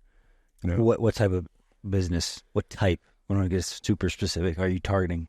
For us, it's purchase. It's wealth management firms, like people like think of like a financial advisor. Yeah. So ours is a financial advising business. People that specialize in helping people manage their money. We're looking for firms that have probably about $2.5 billion of assets or more. So that's going to be, probably, I don't know, 2,500 clients. These are good sized businesses. Like they're a business that's doing 15 million to 20 million in revenue, probably 20 million revenue. I'd say minimum. That's a minimum for us. So you buy a portion of it. Yeah, we're buying like around between 20 and 40% of the business. So we're buying minority stake. Yes. We're looking for like super high growth businesses. We buy a piece, and then we have this like Navy SEALs team of people that that come in and we're rocket fuel. Hey man, like look, my business partner Joe like built one of the largest private like wealth management firms in the United States. Like he knows how to build he built a $25 billion firm, and then he ran a $150 billion firm at a portion of business at Goldman. So if you are running called a $2 billion firm or $3 billion firm, I'm like, yeah, here's a guy that ran a $25 billion firm. Like, you want to know the best way to learn how to do something? Go learn it from someone that's done it before you, right? So, like, that's part of our story. Like, even me, like, I'm new to the space, but I'm like, I built a financial services business from 0 to 1,000 employees, like, before I was 40. So it's like, you want to learn how to grow a company? Like, I can tell you how to do it. Like, I know that shit in my sleep. And so, like, we come in and we just have credibility because we're operators and we have experience operating, and we got a bunch of different partners in our business to have these, like, really specific, unique skill sets that are complementary to helping that specific business. So that's what we do. That's what we're trying to do right now. Okay. All right. Deep breath in. Time to go for a ride on the Magic School Bus. Okay? Right. Let's throw it way back now. We're going to go on a trip down memory lane. You ready for this? Let's do it. Oh boy, here we go. You grew up, you came from California, but where'd you grow up? I grew up in Orange County. You grew up in Orange County. You were born there? I was born in Anaheim, yeah. In Anaheim, Anacrime, they call it, I heard. Oh, really? Is that true? I've never heard that before, but maybe. Oh, okay. I was there last year. Yeah, well, that's what somebody said. Maybe things have changed. Yeah, I don't know. I mean, right. I liked it. Yeah, it was all right. Pretty spot. I mean, I grew up in this area called Anaheim Hills, which is a nicer part of Anaheim. Very good. That's where all the baseball players from the Angels live. Oh, definitely nice spot. So you're growing up in Anaheim. What was it like? What was the atmosphere like in your home when you were an adolescent, when you were a kid? Oh, it's elementary school. Yeah, it's just sucked. What do you mean it sucked? Oh, I had a terrible home life. So bad to where you say it sucked. Oh yeah, it sucked. Taking on the whole 95%, 100%, sucked all the time. Any good moments? No, man, no, not a lot. Really? Yeah. No. If you were to pick a good moment, one flash memory. Yeah, like Christmas morning. Christmas morning. Some of them were good. Okay, well that's good. So what made it suck? Oh, I mean, I had a pretty like volatile household I grew up in. So you take the school bus? I did take the school bus. You get off the bus. Yeah. What was your feeling when you're about to walk inside the door? To go to the bus or to leave the bus? To leave the bus, go inside the door of your house. Oh, probably like... What were your feelings? Probably like not happy. Really? Yeah. Not happy? Why? Yeah, I don't know. What was happening? Well, I don't know. No, when I came home, it was fine. I was like, oh, just happy to be home because I was like, oh, you get to not be at school. Sure.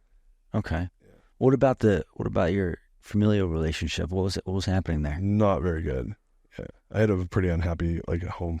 No, was it because of anger emotions being displayed in front of you, or was there substances involved, or no? What did that look like? Maybe like that wasn't the primary issue.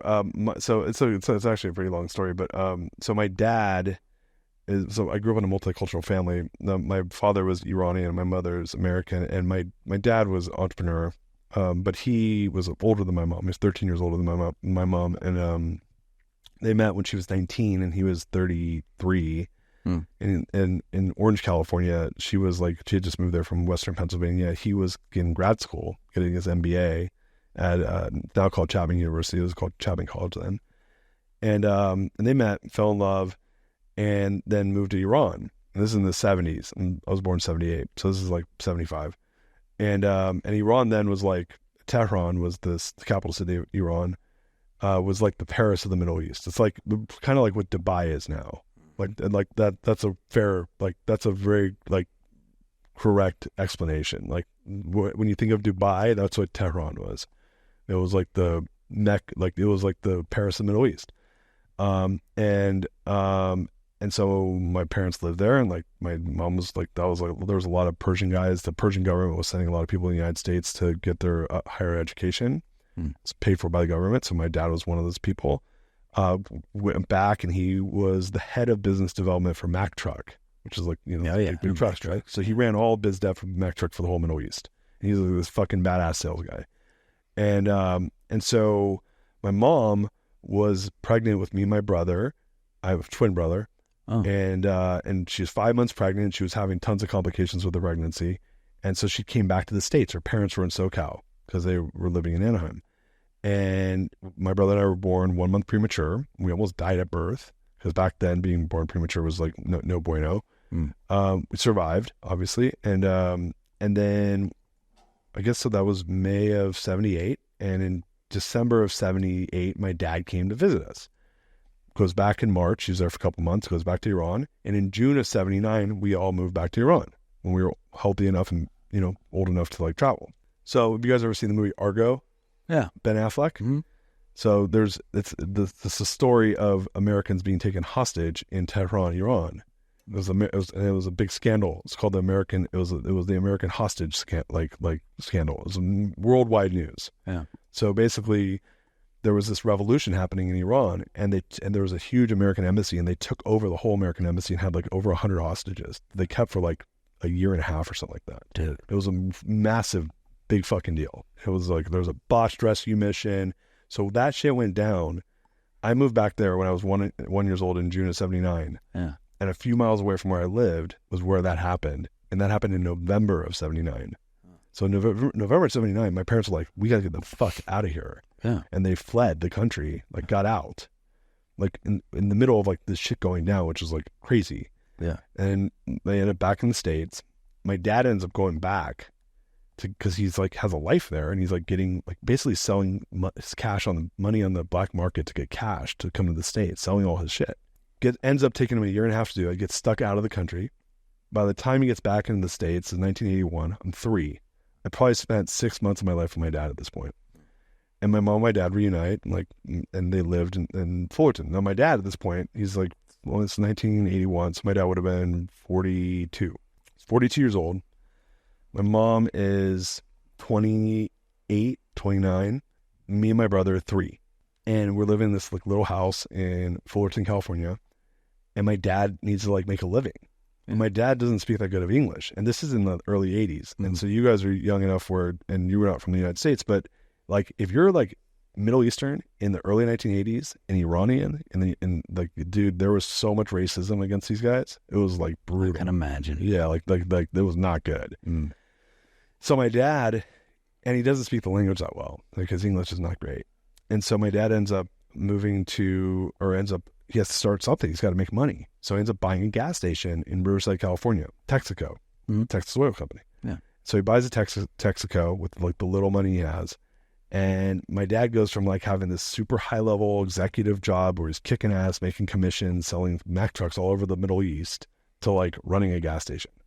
He's 42. And like, I can only assume based on the way I am that I'm like, that sounds super fucking depressing, right? If you imagine like, if I said, hey man, yeah, you're not living here anymore. You're living in fucking rural China and you're going to open a fucking gas station and you don't speak Chinese and they don't speak fucking English. Yeah, that's your life, dude. Go get up every fucking morning. You're working 7 days a week because you can't afford to hire people. Yeah. And you have this awesome job now, but that's your new job. And you're going to do that for the next 20 years. Oh. So you can imagine, I've thought about this a lot because my dad passed away when I was 22 years old. And I was like, why was he such an asshole? And I'm like, that's why he was an asshole. Now, I'm not saying he reacted well. I'm not trying to defend his behavior, but I do understand it. And my dad was just a super depressed guy. He just like wasn't, and my dad was like I saw him very happy in certain moments, but he was not a very happy person. And I grew up with a person who basically I saw was not grateful for his life. He had 2 young boys. He ended up having my sister.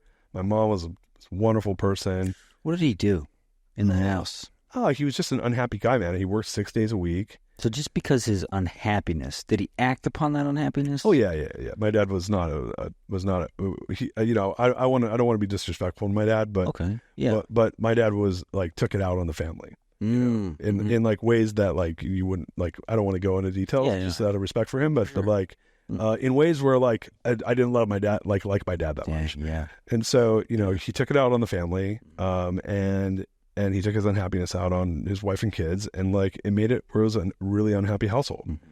So I grew up in a household where there was a lot of fear, and for good reason, and like where you just couldn't be a kid.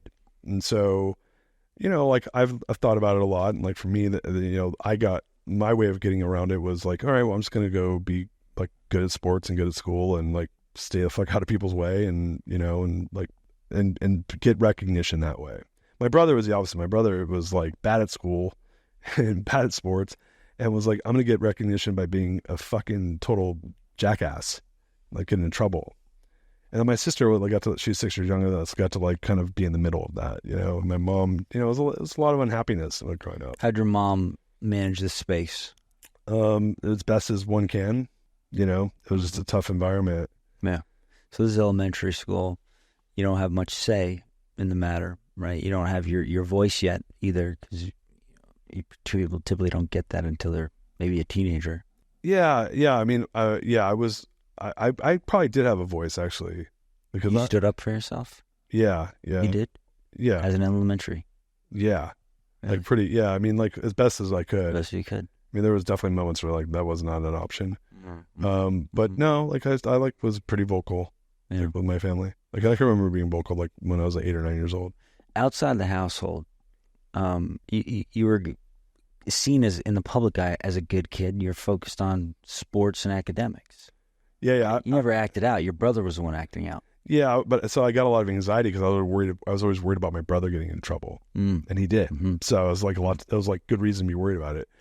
Yeah, no, I was like total like teacher's pet. Like my teachers loved me. You know, I got good grades, and I was a good athlete, and like I was like checked all the boxes. Like, yeah. But, you know. It seems like the exact thing of what you were saying. You were addicted to all the fear and that kind of started then.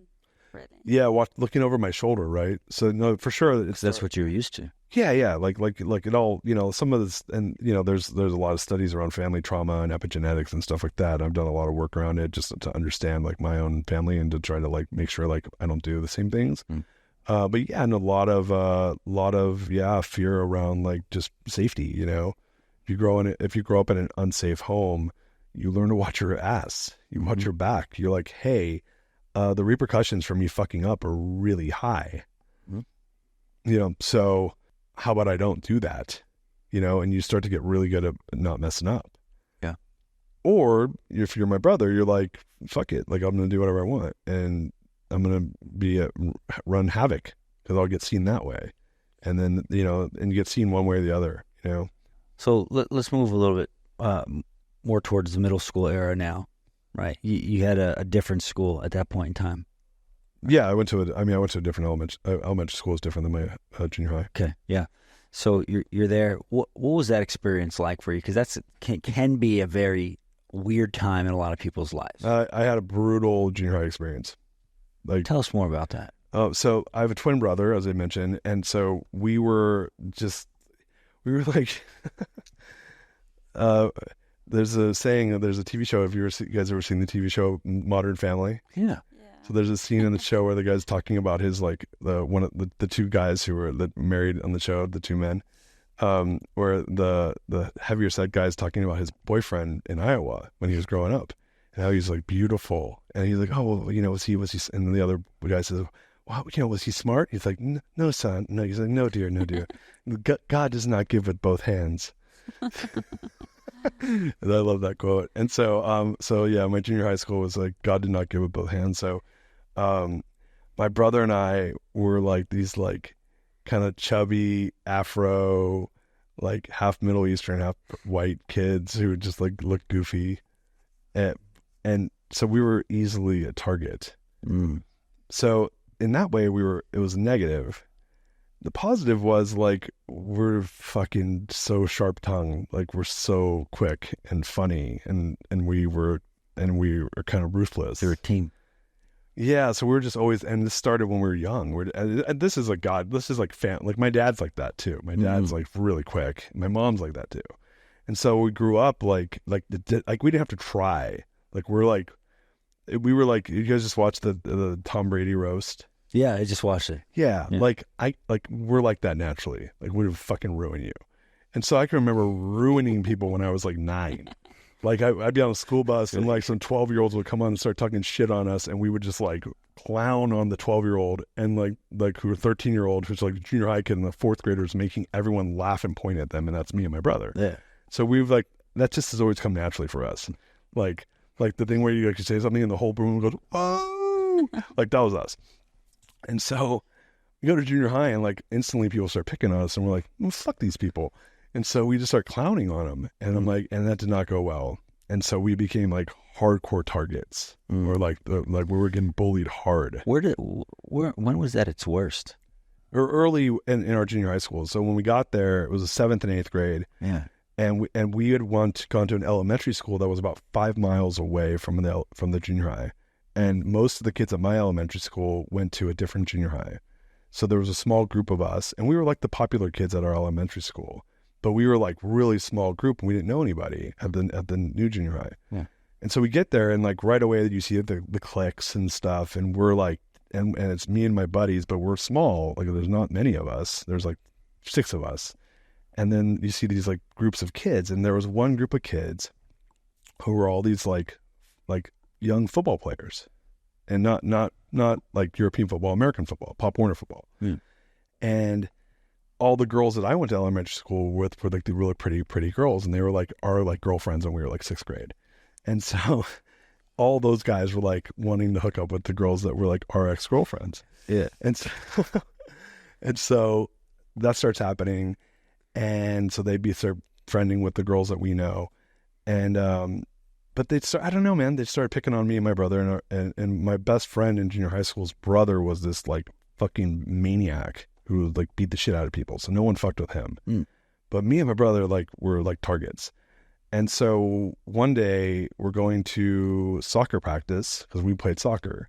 Mm. And we're walking to soccer practice, and the American football kids start talking shit to us. Now, I want to remind you what happened when people talk shit to us. Yeah. We fucking start talking shit about them.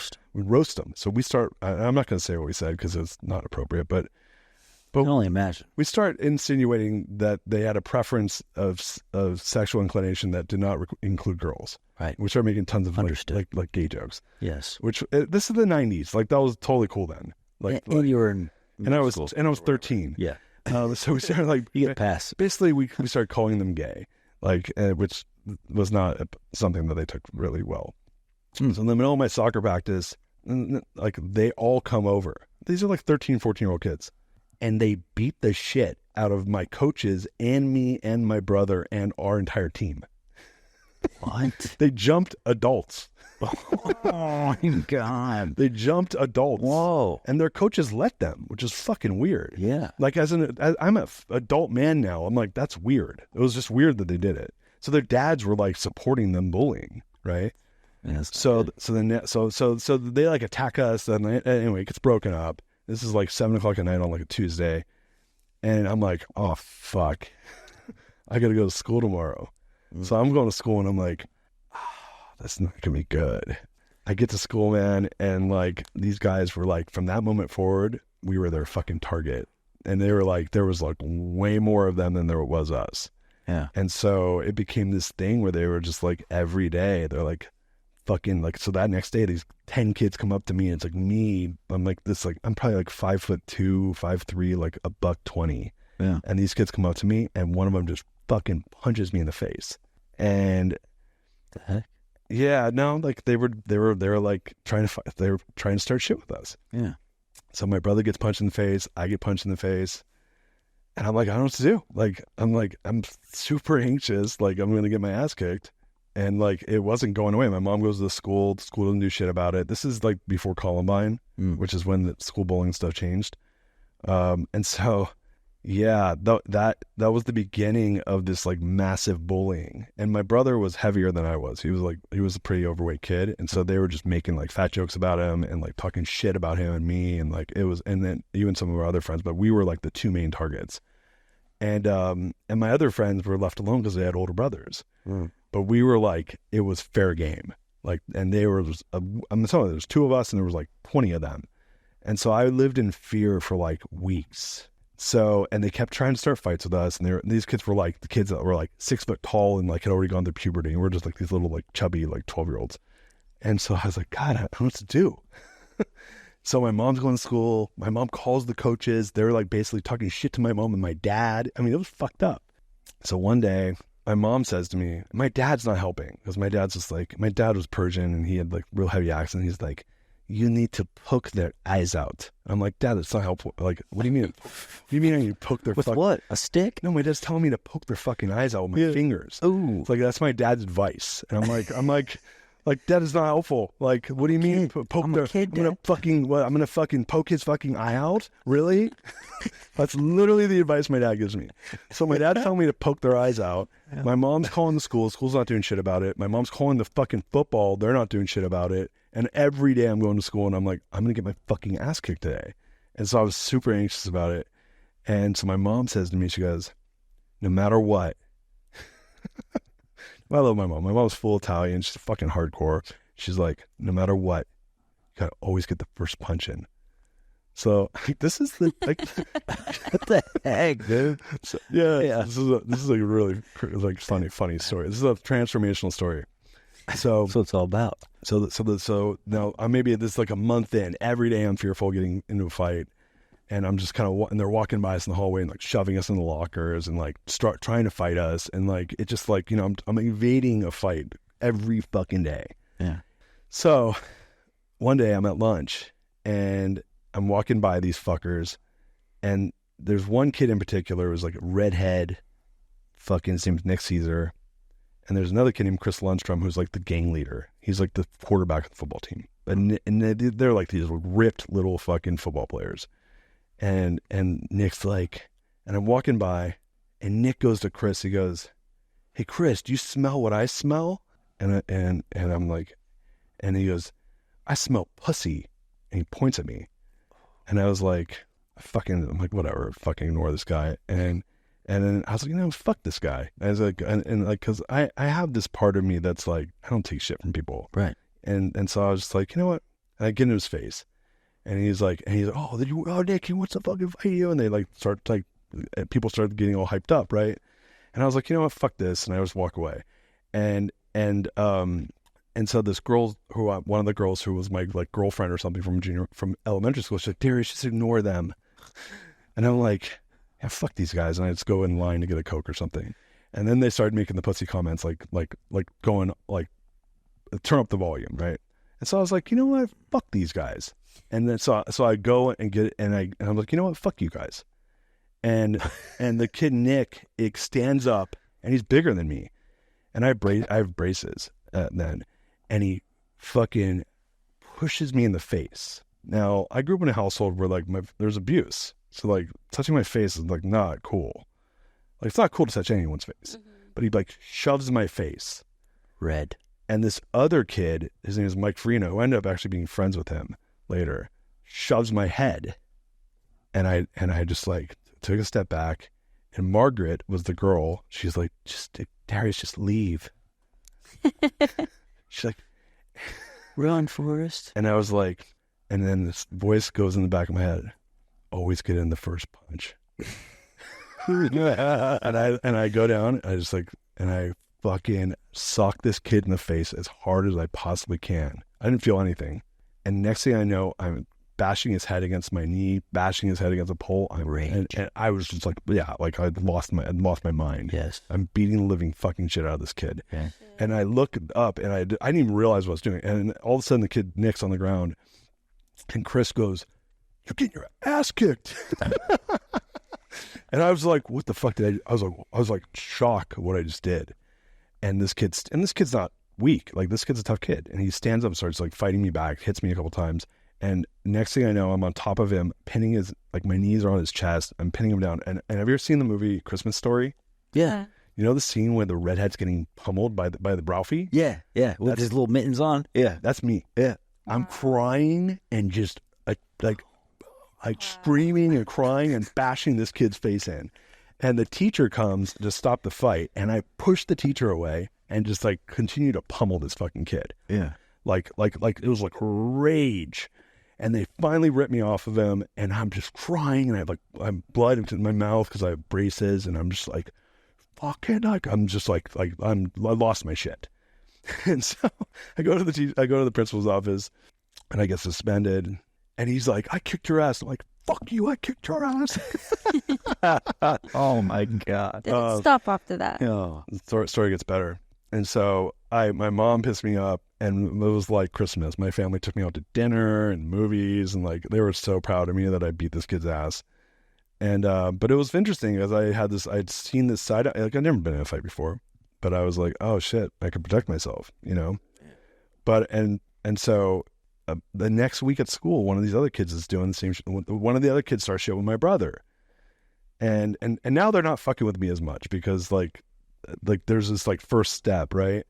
But they're still fucking with my brother. And so my brother is like big kid, and he ends up almost killing one of the kids. Like he's like choking the kid out. I see the kid's turning like green, and he gets suspended. Dude. And then after that, they didn't fuck with us. Like they left us alone. That's all it took. And then what ended up happening was, like they were just, you know, like these kids were probably abused by their parents and shit, man. Like as an adult, like listen, as for myself, I'm glad I stood up for myself. Like I think I think parents should teach their kids to stick up for themselves. And I think parents teach their kids you don't fight unless you have to. But like if you have to, you have to. You have to. You know. And so that was a good lesson to learn at that age. But you know, looking back as an adult, like these kids, I knew like those kids' dads were beating the shit out of them, and you know they came from fucked up homes, and like they were just acting out. You know, I was just some kid that I was a target. But yeah, that was a formative experience. Yeah, we ended up like all their friends left them and became our friends because we were funny and cool, right? And they were ended up tables turned. Yeah, but I always like even from that point forward, I'd see them growing up in high school and shit. They didn't go to my high school, and I was always like, I still want to beat that guy's ass some more.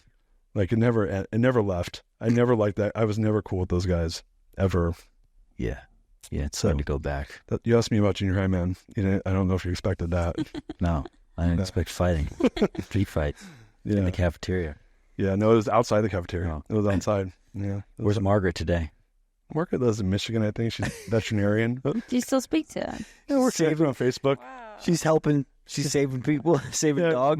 Margaret was a great athlete. She played basketball at Michigan State. Oh wow. Yeah, so she's good. She's a good person. When did girls enter the picture? Oh, for you? Like probably like high school. High school. Okay, that's a perfect segue. Let's talk a little bit about high school. You know, you're fighting kids in middle school, getting suspended, right? Yeah. Yeah. What happened in high school? What was that like? It continued. We got picked on a lot. My brother and I don't know what it was, man. We just like had a look on our face. Like, this is a time in America where kids got picked on a lot. There's a lot of bullying. So we got bullied a lot our freshman and sophomore year of high school. It stopped after that in junior high. But when I got to high school, we got bullied again. What did that do to you? It was, I was like, I just got to get big so people can't fuck with me. So I got really obsessed with like the weight room and like working out and at sports. Really? And that was just kind of and it still didn't. I mean, it didn't help for the first couple of years because I wasn't like for a boy. I mean, girls, I think it's maybe a little bit different because girls mature younger. For a boy, like everyone hits puberty at different ages. Like some hit it really early, some hit it really late. I was kind of middle. So what ends up happening is the kids that hit it when they're like 13, like they're fucking men. Right. And then you got these dudes that are like, look like boys still. So there's this like pretty wide gap physically between the two. And with women, and maybe it happens with women too, but women don't fight with each other. No. So you don't have physical risk associated with like a delta in like maturity. Yeah. With guys, I don't know, did you have any of this shit happen to you when you were growing up? What? Like what I'm talking about? The fighting or like the fear of? For sure. Okay. Oh, yeah. Did you grow up here in Texas? New York. Oh, okay. In New York, in the city? About an hour north. Okay. It was a mixed school. Yeah, well then for sure. All kinds of stuff, yeah. So like that just, and dude, there's testosterone and there's all that shit. So there's a lot of fights. So I don't know, I remember getting punched in the face a few times.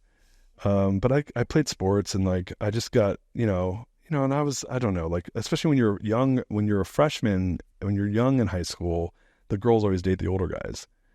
So like it's kind of harder because you're kind of off. They get swooped up pretty quickly. At least they did in my high school. So that wasn't very helpful. So what stands out to you the most about your high school experience? My high school experience was when I got introduced to leadership. So I got really, I was always a pretty good student. I was always like honor student and stuff like that. But for me, the two things that I got obsessed with in high school was sports and leadership. Yeah. And that dominated. And it was probably the first time in my life, it was my junior year of high school, was when I actually started having fun. I didn't really have a fun childhood, but my junior year of high school, I started having a lot of fun. What changed? I was elected class president of my junior class, and I got into like a student leadership program that was like all like the captain of the football team and like the prom queen, and those were all my friends. Yeah. So I ended up hanging out with a lot of older kids, the people that were graduating when I was a sophomore, and the juniors and seniors when I was a junior. Like, so I was pretty mature for my age too. So a lot of my friends were older then. They were like the cool kids. And I was like, and I remember, going back to like, I don't feel imposter syndrome. Like I didn't there either. I was like, yeah, I belong. I'm like I'm a cool kid, So I felt cool it was like, I think I always felt cool, but it was the first time I think I was acknowledged publicly as being cool. Right. And I got to like people got to see it and know it. And like, I felt like, I don't know, I felt like I was in a good place. So I was like socially like in a really good place, and getting a lot of acknowledgement for it, and getting to do cool shit and learning student leadership. And that was happening then. And then I was obsessed with wrestling. I was a wrestler in high school. And so I started getting good at wrestling. And I ended up wrestling in college. But that was the first time it started actually like clicking for me. So it was a combination of just like physically I was like maturing a lot. Like I had always been someone that exercised a lot, and like I lived in the gym. And so, but I was finally like getting like maturing. So I was like physically like getting really big and strong. And so a lot of the things that had happened previously in my life around like protecting myself, like became a non-issue. Like I was like the strongest kid in my high school. So like if you're the biggest kid in your high school and you're a good fighter and you're like, people don't fuck with you. In a way, they became a non-issue because you still had the anxiety. I don't know if I had anxiety then. No? Yeah, I don't remember being anxious then. I thought you said until you were 40. Yeah, I always had an underlying anxiety. I had anxiety with girls then, actually, because I still tried, but I was always pretty anxious about like wanting to date people, and like that it showed up there, and it showed up in sports. For sports, it showed up a lot, actually. It wasn't around like fighting. Like that never showed up there. For me, it showed up in wrestling and with the girls. Where do you think that came from? It was the same thing. It was just like, because I'm a person that wants to win, right? So like if you have that pressure, high stakes, right? So if you're a perfectionist and you want to win, well, and you're not collecting no's, which I wasn't collecting no's back then, and collecting no's in sports sucks. It means you're losing. Yes. Right? So like as a boy, and young man, like, what do you want? You're like, oh, I want to date that pretty girl, and I want to win in my wrestling matches, and like those are the things I was trying to do. So like performance anxiety, I wanted to win, And sometimes I didn't, sometimes I didn't, Man, so I'm picturing this. You grew up in a household. There was some animosity. There was some real strong tension, and that kind of carried throughout your entire majority of your life. Yeah, majority of your life, and it manifested through anxiety and anger. Yeah, anger was a tool for like motivation and for protection, and anxiety was there to like watch my back. And would you say, correct me if I'm wrong, that your aim was to outwork your challenges? That was just always like there because I knew I could like you control what you can, right? Yes. So like in some of those areas you can do it like naturally. So for me in sports you could do it because it's like there's an outlet to outwork. You can just do more, right? You can practice harder, you can go to the gym more, you can like you can live in the gym. All to meet dead end roads. Yeah, then it was around achievement, right? Which a lot of people do that in athletics. It's like you're obsessed with wanting to be good at something and you pour into it. And like, so I don't regret that at all. It wasn't, I can tell you that. It wasn't an unhealthy obsession. I don't know. I mean, like, I think that it's good to work for things that you want. I think to do it from a place of high anxiety is the negative. Like, I think me knowing what I know now, I would have approached it differently as an adult, like than I did as a kid, because having like really painful anxiety before performance sucks, you know, and even though it motivated me, like it still was like it was uncomfortable, you know. What would you say you like most about yourself? Oh, I like lots of things about myself. I like how I interact with people. Yeah. I think I make people feel good, you know. That's probably one of the things I like most. I like interacting with people. I like how I make people. I like how I show up with other people a lot. Yeah. That's something that's always been a gift. Yeah. Like I know it. I don't feel any concern around how, like, I'll go anywhere and like I know I'll make friends. That's not a concern for me. And you've always had that confidence. Yeah, but it's just a gift. The gift. Yeah. Yeah. I like my sense of humor. I think I have a good sense of humor. I like the way I think. Yeah. You know, I appreciate a lot of things about myself. Yeah, that's really good. Yeah. Yeah. So, you know, what's really great about your story is that it seems like at no point in time did you develop a victim mentality. No, there was a little bit towards the end, like before the Oaxaca thing happened, where I was like, felt like I made bad decisions, or that there was moments where I felt like my parents were not very supportive of me, and like they were in some ways and weren't in some ways.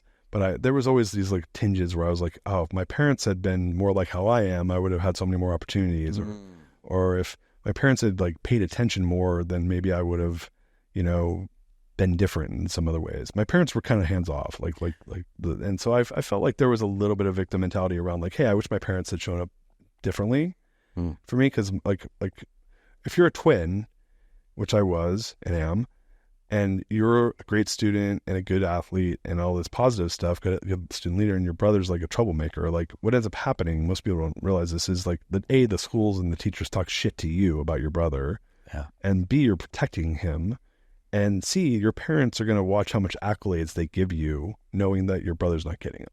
So I was resentful of that, and probably up until pretty recently, where I was like, that's kind of fucked up. Like I would win class president, and my parents would be like, well, that's cool, whatever. Like it was like it was like as if I didn't win. Whoa. You know, but they were supportive in other ways, you know, and you know, like they would my mom came to all my wrestling matches. My dad didn't come till I was good, which pissed me off, because in Iran, the national sport is wrestling. And so like my dad literally did not come to my wrestling matches until probably I don't remember him being there till my senior year. And I was bad until I was good. I was like the worst wrestler on my team, and then became the best wrestler on my team. But when you're the worst, it means you lose every time. It means you get your ass kicked. So my dad didn't show up to any of that stuff, and he came at the end. And I remember just being resentful. Like at the end, he'd run on the mat, raise my hand. I'm like, get the fuck away from me. You know, I was very resentful of my parents. Tell. You could sense it. I was like, I just envisioned it right now. I was like, I remember being so annoyed. I was like, dude, you're not allowed to celebrate this. Yeah. Like you are not here when you did not help me get to this. I did this all by my fucking self. You know. So I was blessed with the opportunity to see my father change completely, to kill off his aggressive side. Oh, that's He's good. a completely different man than what I grew up to know him to be. Mm-hmm. Did you get to see your father change? Yeah, but not in the way you're describing. So my dad, right before I went to college, my dad got diagnosed with multiple sclerosis. And so, yeah, he got diagnosed with MS when I was 18. And so, again, so my dad was 33 when I was born, so he was 50. No, sorry, he was 60. So he was 38 when I was born. So he would have been 56, 10 years older than me right now. And he was diabetic. He was type 1 diabetic. So he was always talking about dying. He's like, I'm going to die. You know, I'm like, I remember towards the end, I was like, fucking die then, dude. I'm like tired of hearing about it. And so he was always talking about when he's going to die. Like I remember doing this when I was like 10, which is a really weird thing to say. Like I have a 10-year-old. Like I can't imagine telling him I'm going to be dead. So my dad was a depressed dude. And he was really angry. And it just got, you know, and you asked about substances, you know, like, you know, my dad like smoked a lot and he drank, you know, but he didn't, you know, he wasn't like, I wouldn't consider him an alcoholic, but he was a guy that drank at night by himself, you know, with his friends, you know, and then go to bed. So he didn't take care, and he's diabetic. So you like type 1 diabetic, you're drinking whiskey every night. Like that's not good, you know? But he wasn't the dude that was like, you know, if he was an alcoholic, he was a functioning alcoholic. Like it wasn't something, I never considered him an alcoholic.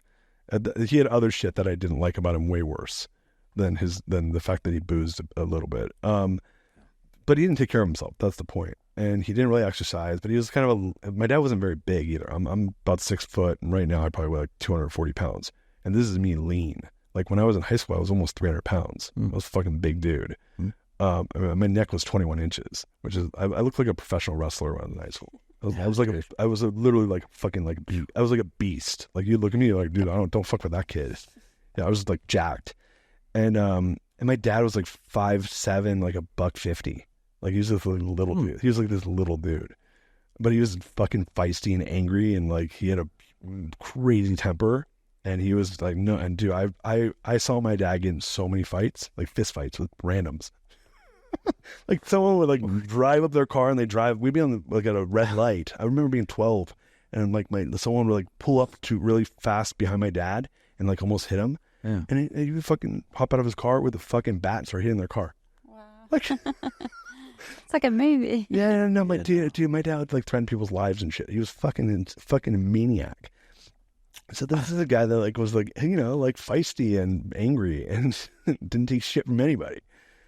Which is like, you know, in some ways I respect it, you know, like, you know, like he didn't, you know, I think down deep, my dad was a really loving guy. He was really funny. Yeah. Like you're fucking, my best memories of my dad are him and his friends laughing until they're crying, speaking Farsi to each other. I don't even know what they were laughing about, but I can remember that many times. And it was him making them laugh.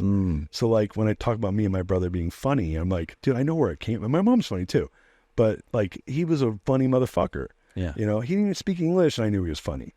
You know, he made me laugh, but I knew he was funny. You know, and so, you know, he had some positives to him, and he was a good businessman. He was a really good businessman, but he didn't take care of himself. And so he got MS when I went to college, and that was a progressive disease. So by the time I was a junior in college, and I was like, get me the fuck out of here. My brother and I, like, it's funny now, people are like, oh, 26-year-olds is when kids move out of the house. They go to college, they come home. And I was like, dude, my brother and I were fucking out of there at 18. I went away to college. My brother got an apartment, like the one city over. Like, which is like, can you imagine your 18-year-old like getting, like, doesn't go away to college, just like gets an apartment with his buddy. Like, that's what my brother did. And so, and we were both making money and shit when we were young. And so, so his MS got really bad. He ended up getting dementia by the time I was 21. And then on my 22nd birthday, he got diagnosed with stage 4 cancer. And so, like, when you asked it, watch my dad change. The answer is yes. In some ways, he was still angry, but he was like handicapped. So it was like, and then my mom, God bless her, took care of him, which I was just like, why the fuck you taking care of this guy? Like, he's just not a good husband. But yeah, you know, he was lucky to marry someone like her. But yeah, I watched him just like kind of like shrivel away, and he passed away in August of 2000. I was 22. And so I watched him shrivel and then pass away. So I did see him like change, but it was like not by like him like coming to terms with his, you know, his history. It was like, you know, he just died. Yeah. What's FutureCast? What's FutureCast style? Let's talk a little bit about, you know, your purpose and things. If you were to have a message you'd like to share with the world, what is that? I mean, I talked a lot about it earlier. It's like, you know, I do really think that we're here to like live our talents, to like optimize our lives, to create maximum like value to those around us and to the world that we're in the way that is useful given our talents. You know, so for me, it's really, you know, pouring into people through entrepreneurism and, you know, education, and, you know, I try to, you know, having grown up in the environment I grew up in, I really see that my kids are an opportunity for me to like really kind of do things differently, you know, and I think I've done a pretty good job of that. Yeah. But yeah, I really think it's just around like showing up to, you know, to live my talents, to create value. And, you know, I've done a lot of work around values. You know, I wrote a book about core values, right? So, but I've done work also around my purpose, and one of the things I say when people ask like what my purpose is, and I say it's to live a poetic life, you know, and to help others around me maximize their lives to create value in the world, and to do it through myself as well. But the reason I chose the word poetic is because that's around the use of words. I believe that words are so powerful. Agreed. And whether it's how you're talking to yourself or how you're talking to others, even like a conversation like this, even if you think of like the things I said that got me to change, that got me to like realize the things I realized was around me hearing someone say something, Yes. And I was like, oh, it hit. And I was like, huh. Dude, words are gold. Words are power, man. Yes. And so, the choice of the word poetic, you can look up, I should memorize the definition of it, but it's around the use of word to create power, right? And to express oneself artistically. And for me, that resonates a lot. So I don't know how I'm doing it, but like, I do it a lot through like business. Like when I'm working with trying to, like for right now in the private equity world, I'm working with entrepreneurs directly to express like what through word around why they should do a deal with us and how I can help them. That's the gift I'm using. So yeah, that's where I'm at right now. I feel good about it. I love entrepreneurism. I think entrepreneurism is a tool for really creating value in the world in the most maximum way. I think that institutions have a hard time doing it. I think entrepreneurs are what's going to change the world in the way that it's going to save the world. So for me, it's pouring into those communities. Wonderful. Yeah, Word. I agree with you. Yep. Yeah. We're gonna wrap this up by playing a little fun game. 6 questions. Kaylee and we're gonna ping pong off each other. I'm gonna set it off. We're gonna come at you with some sidewinders. Sidewinders. Yeah. Let's do it. Yeah. What would you say is the most fun thing for you to do? I like to make pizza. Sick. You're up. Where is the one place you haven't visited that you need to go or want to go? Oh, there's more than one, but like the number one place? Yeah. I really want to go to Brazil. Yeah. Now I'll take that back. Where I need to go is I want to go back to Iran. Okay, back to your roots. Yeah, but it's not like a safe place to go. So that like I feel called to go, but like it's hard. I really want to go. Yeah. But I haven't. It's amazing. My friend is Iranian. I think if you can go there, it's not as dangerous as we think. Yeah, that's my understanding. I'm always like, hey, the upside is it's an amazing trip. The downside is I get stuck there, which sounds terrible. Yeah. Especially I have a passport too, so I'm like, fuck. Yeah, that's true. I don't know. It's probably the risk is super low, but the severity is so high. Yeah. I'm like, that would suck. Definitely. So until the severity, unless I can assess a lower severity, it ain't happening. Not yet. Yeah. Soon. Not yet. I've been saying that for a long time though. Well, let's see. Who's been the most influential person in your life? Me. Other than you? It's me. Like that's the answer. Oh. Like there is no other person. Yeah. Like part of the imposter syndrome thing. People used to say like, oh, who do you look up to? And I'm like, me. Yeah. Everything that's happened is because of me. Yeah, that's a good way to look at it. Yeah, I'm like, dude, that makes a lot of sense. I wish I had a fucking mentor. I'm so glad you said that. Like, I've been my mentor. Yeah, like it's been a lot of fucking work. There is no like person that's like that's it's me, dude. Like that's an easy answer.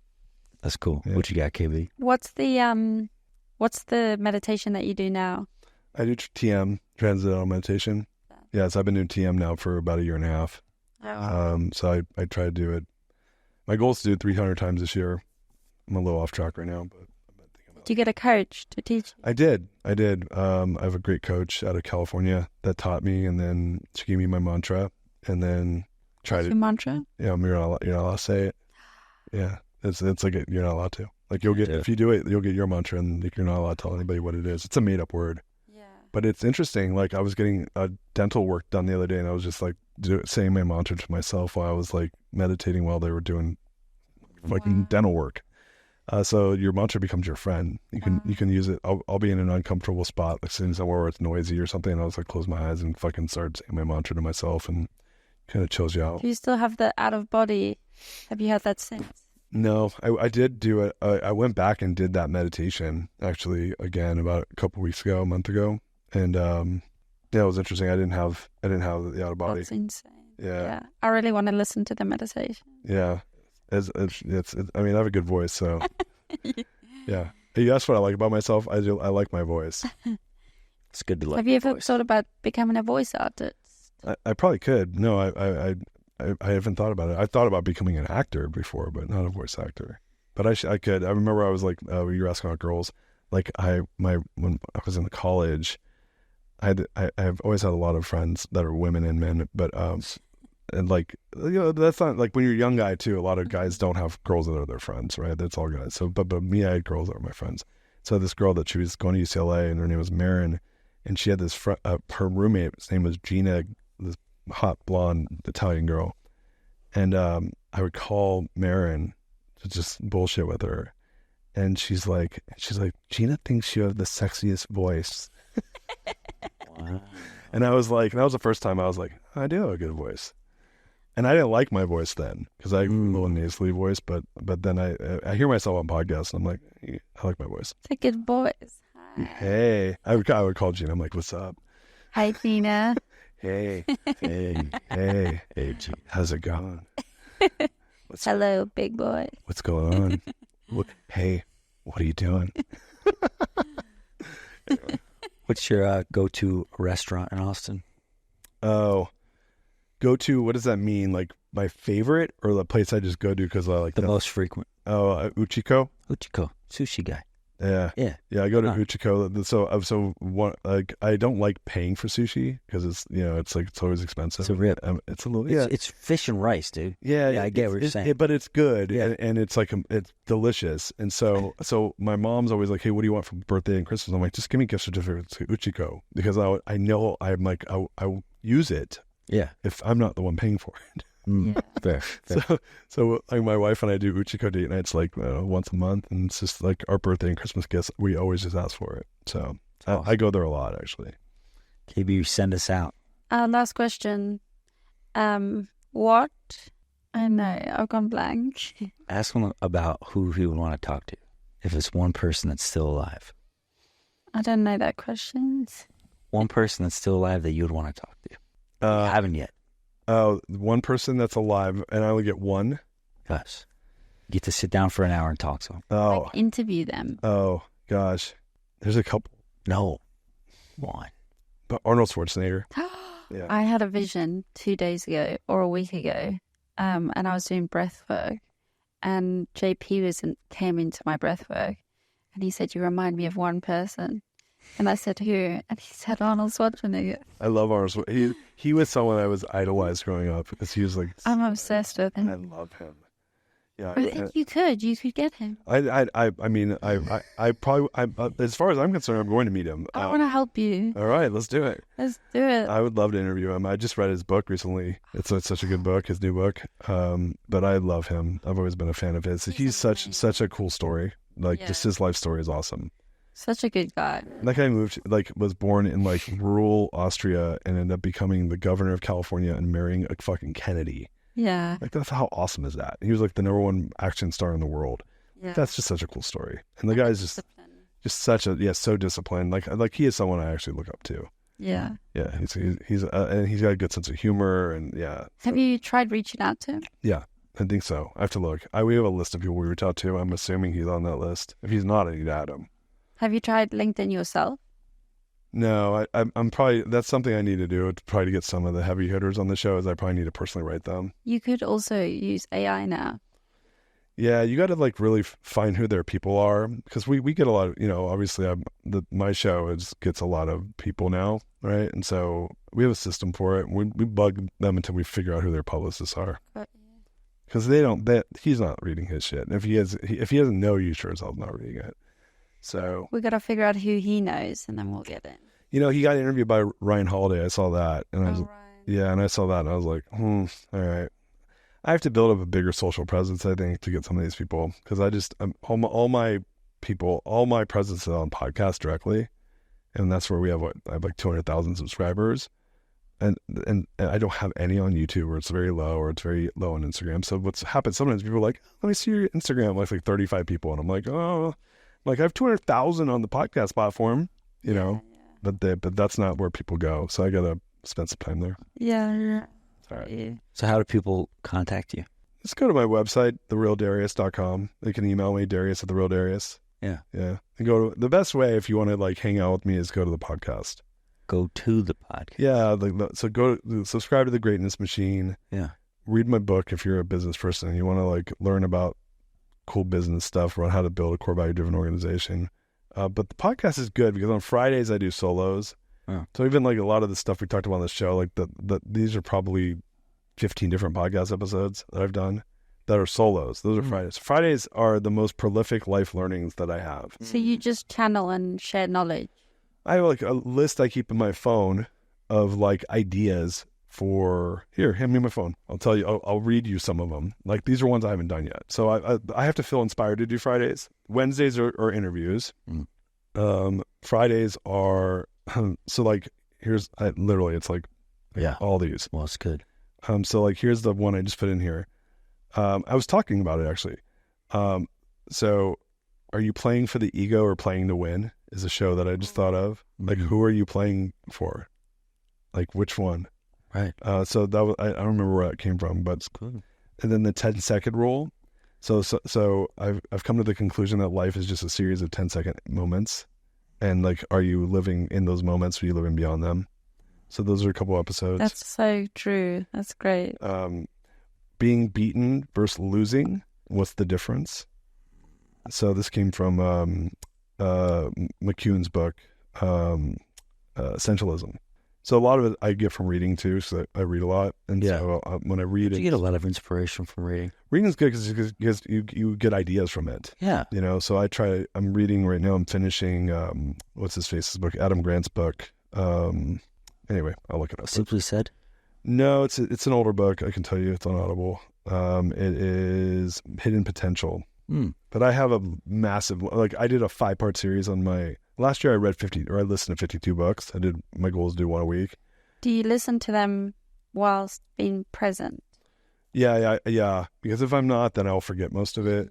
And I've done it where I like half listen and it's just not that good. No, I do it when I'm working out or in the car. Okay. And so it's usually when I'm working out or in the car or stretching now, or doing cardio or I'm in the sauna. Those are my spots. I'm behind though. My goal was 30 books this year and I'm like way behind. I've been more focused. My business has been like sucking the energy out of me. It's been really focused on that. Yeah, I'm in that season right now. So any other questions? No. Questioned out. Yeah. This was incredible. That was a fired up podcast. That was so unexpected. Goodness gracious. We covered a lot of bases. Well, yeah, that's the longest podcast I've ever done. Literally. Same. Oh, really? Yes. Yeah, I'm like, is this a 3-hour podcast? I was like, holy shit. We definitely didn't book it that long, but No, it's usually an hour. Oh, really? Yeah. No, well, hey, it was flowing, man. You don't want to stop that river. Good. You're such a storyteller. Yeah. I was like, oh, you guys, I'm like, wow, you're going childhood now after this? Yeah, I wasn't expecting that. I was like, all right, like. I think you can split it in two. Well, it's so funny is though I'm bringing I'm getting a mentor right now. 81-year-old guy. He's taking a bunch of companies public, and he has a thing. His name's Warren Rustan. And he's this like amazing guy. He played fucking professional basketball in like the 60s, and he was like a advisor to President Ford. Yeah. And then he took a bunch of companies public. He's this really impressive dude. 81 years old, and he mentors a ton of entrepreneurs. And I was like, God, and I interviewed him, and I was like, and I knew he mentored a couple people I know, and I was like, man, I really want Warren to mentor me. And so they send me this like list. It's called the 6 questions. Yeah. And so, first question is like, tell me your life story. And I'm like, fuck. I was like, and so I was like, so I write his team. I'm like, hey, is it cool if I just do a podcast of my life story? Like, I'm like, it's going to take me like an hour. I'm like, writing that? I'm like, that's like a 2,000 word fucking book. I'm like, my life story is like, I mean, there's so much shit to tell you. I'm like, but by the way, like all we did was the last 4 years of my life and the first 20 years of my life. Yeah. We didn't do the middle. No. I didn't tell you any of the shit I did from building all my companies. No. So like, I only told you like 2/3 of my stuff and we were for 2.5 hours. So I could do this for like probably 10 hours, right? It's 11:30. That's So- not an autobiography. What's Yeah. that? Gonna have to do an autobiography. I know. I my stories I'm not allowed to until I like do something that matters. And so So I know that's the wrong way of looking at it, but I don't think that that's valuable. Well, I think if you make that impact, like Richard Branson, Yeah. and I think with all the kind of insights you've shared along each moment, I think it can help a lot of people by writing a biography, because you've got all these learnings and it all kind of loops back, and you are building to, I mean, the impact you've already made. It's crazy. Yeah, I feel like I need to because I feel like I need to finish this chapter, and then it might make sense. Maybe if you get knighted. And yeah, you can pay for that. I have a couple friends that have been knighted. But so his 6 questions. So the first question is that, and I was like, shit. So they said no, he wants you to write it, and I was like, fuck, okay, because I told him, I said, I'll get this back to you in like 2 days, and then I get it. I'm like, oh my god, I'm so busy. I'm like, I can't write this. So I was like, fuck. They're like, well, you could just dictate it. I was like, but they don't know. Like they probably haven't had someone dictate before. When you dictate into like a script, It's tough. well, first of all, it does not read the way it sounds when you say it, because there's no tone. So it's 2-dimensional versus 3-dimensional, and you have to rewrite it. And I'm like, well, that's not helpful. And I know this because that's how I wrote my book. I dictated it all and then I rewrote it all. And I'm like, it's not gonna read well. So I was like, fuck it. And so I do it. It takes me an hour and 20 minutes to like give him my life story. I then take the script out of my like podcast platform and I put it in ChatGPT. Yeah. And it's 14,000 words, and ChatGPT can only handle like 3,000 words at a time. So I have to break it into pieces, and I'm like, please copy edit and make more succinct. And so ChatGPT turns the story into like a 2,500 word story. But it fucks it up. I have to go in and rewrite certain parts, but I did get there. So I sent it to him and I wrote, by the way, this was all done through ChatGPT, and the rest are real answers, but it's a synopsis of my life. And then I wrote, because I don't love the way this reads, because it really leaves out a lot of good stories, here are the top 10 things I'm proud of in my life. And I gave me a list of the 10 things I'm proud of. That was cool. That's really cool. So we'll see. I have to schedule with him to go over my 6 questions. Yeah, he was posted. He's stud though, 81, man. That's cool. That's awesome. Like when I'm 81, I'm going to do what he's doing. Yeah. Just help entrepreneurs. Well, folks, you heard it here first. Darius, thank you so much. Thanks, man. This is awesome. Appreciate you. Super cool. Love you. Greg Carlson, KB Connect, Kaylee Bendel. Till next time, stay fired up.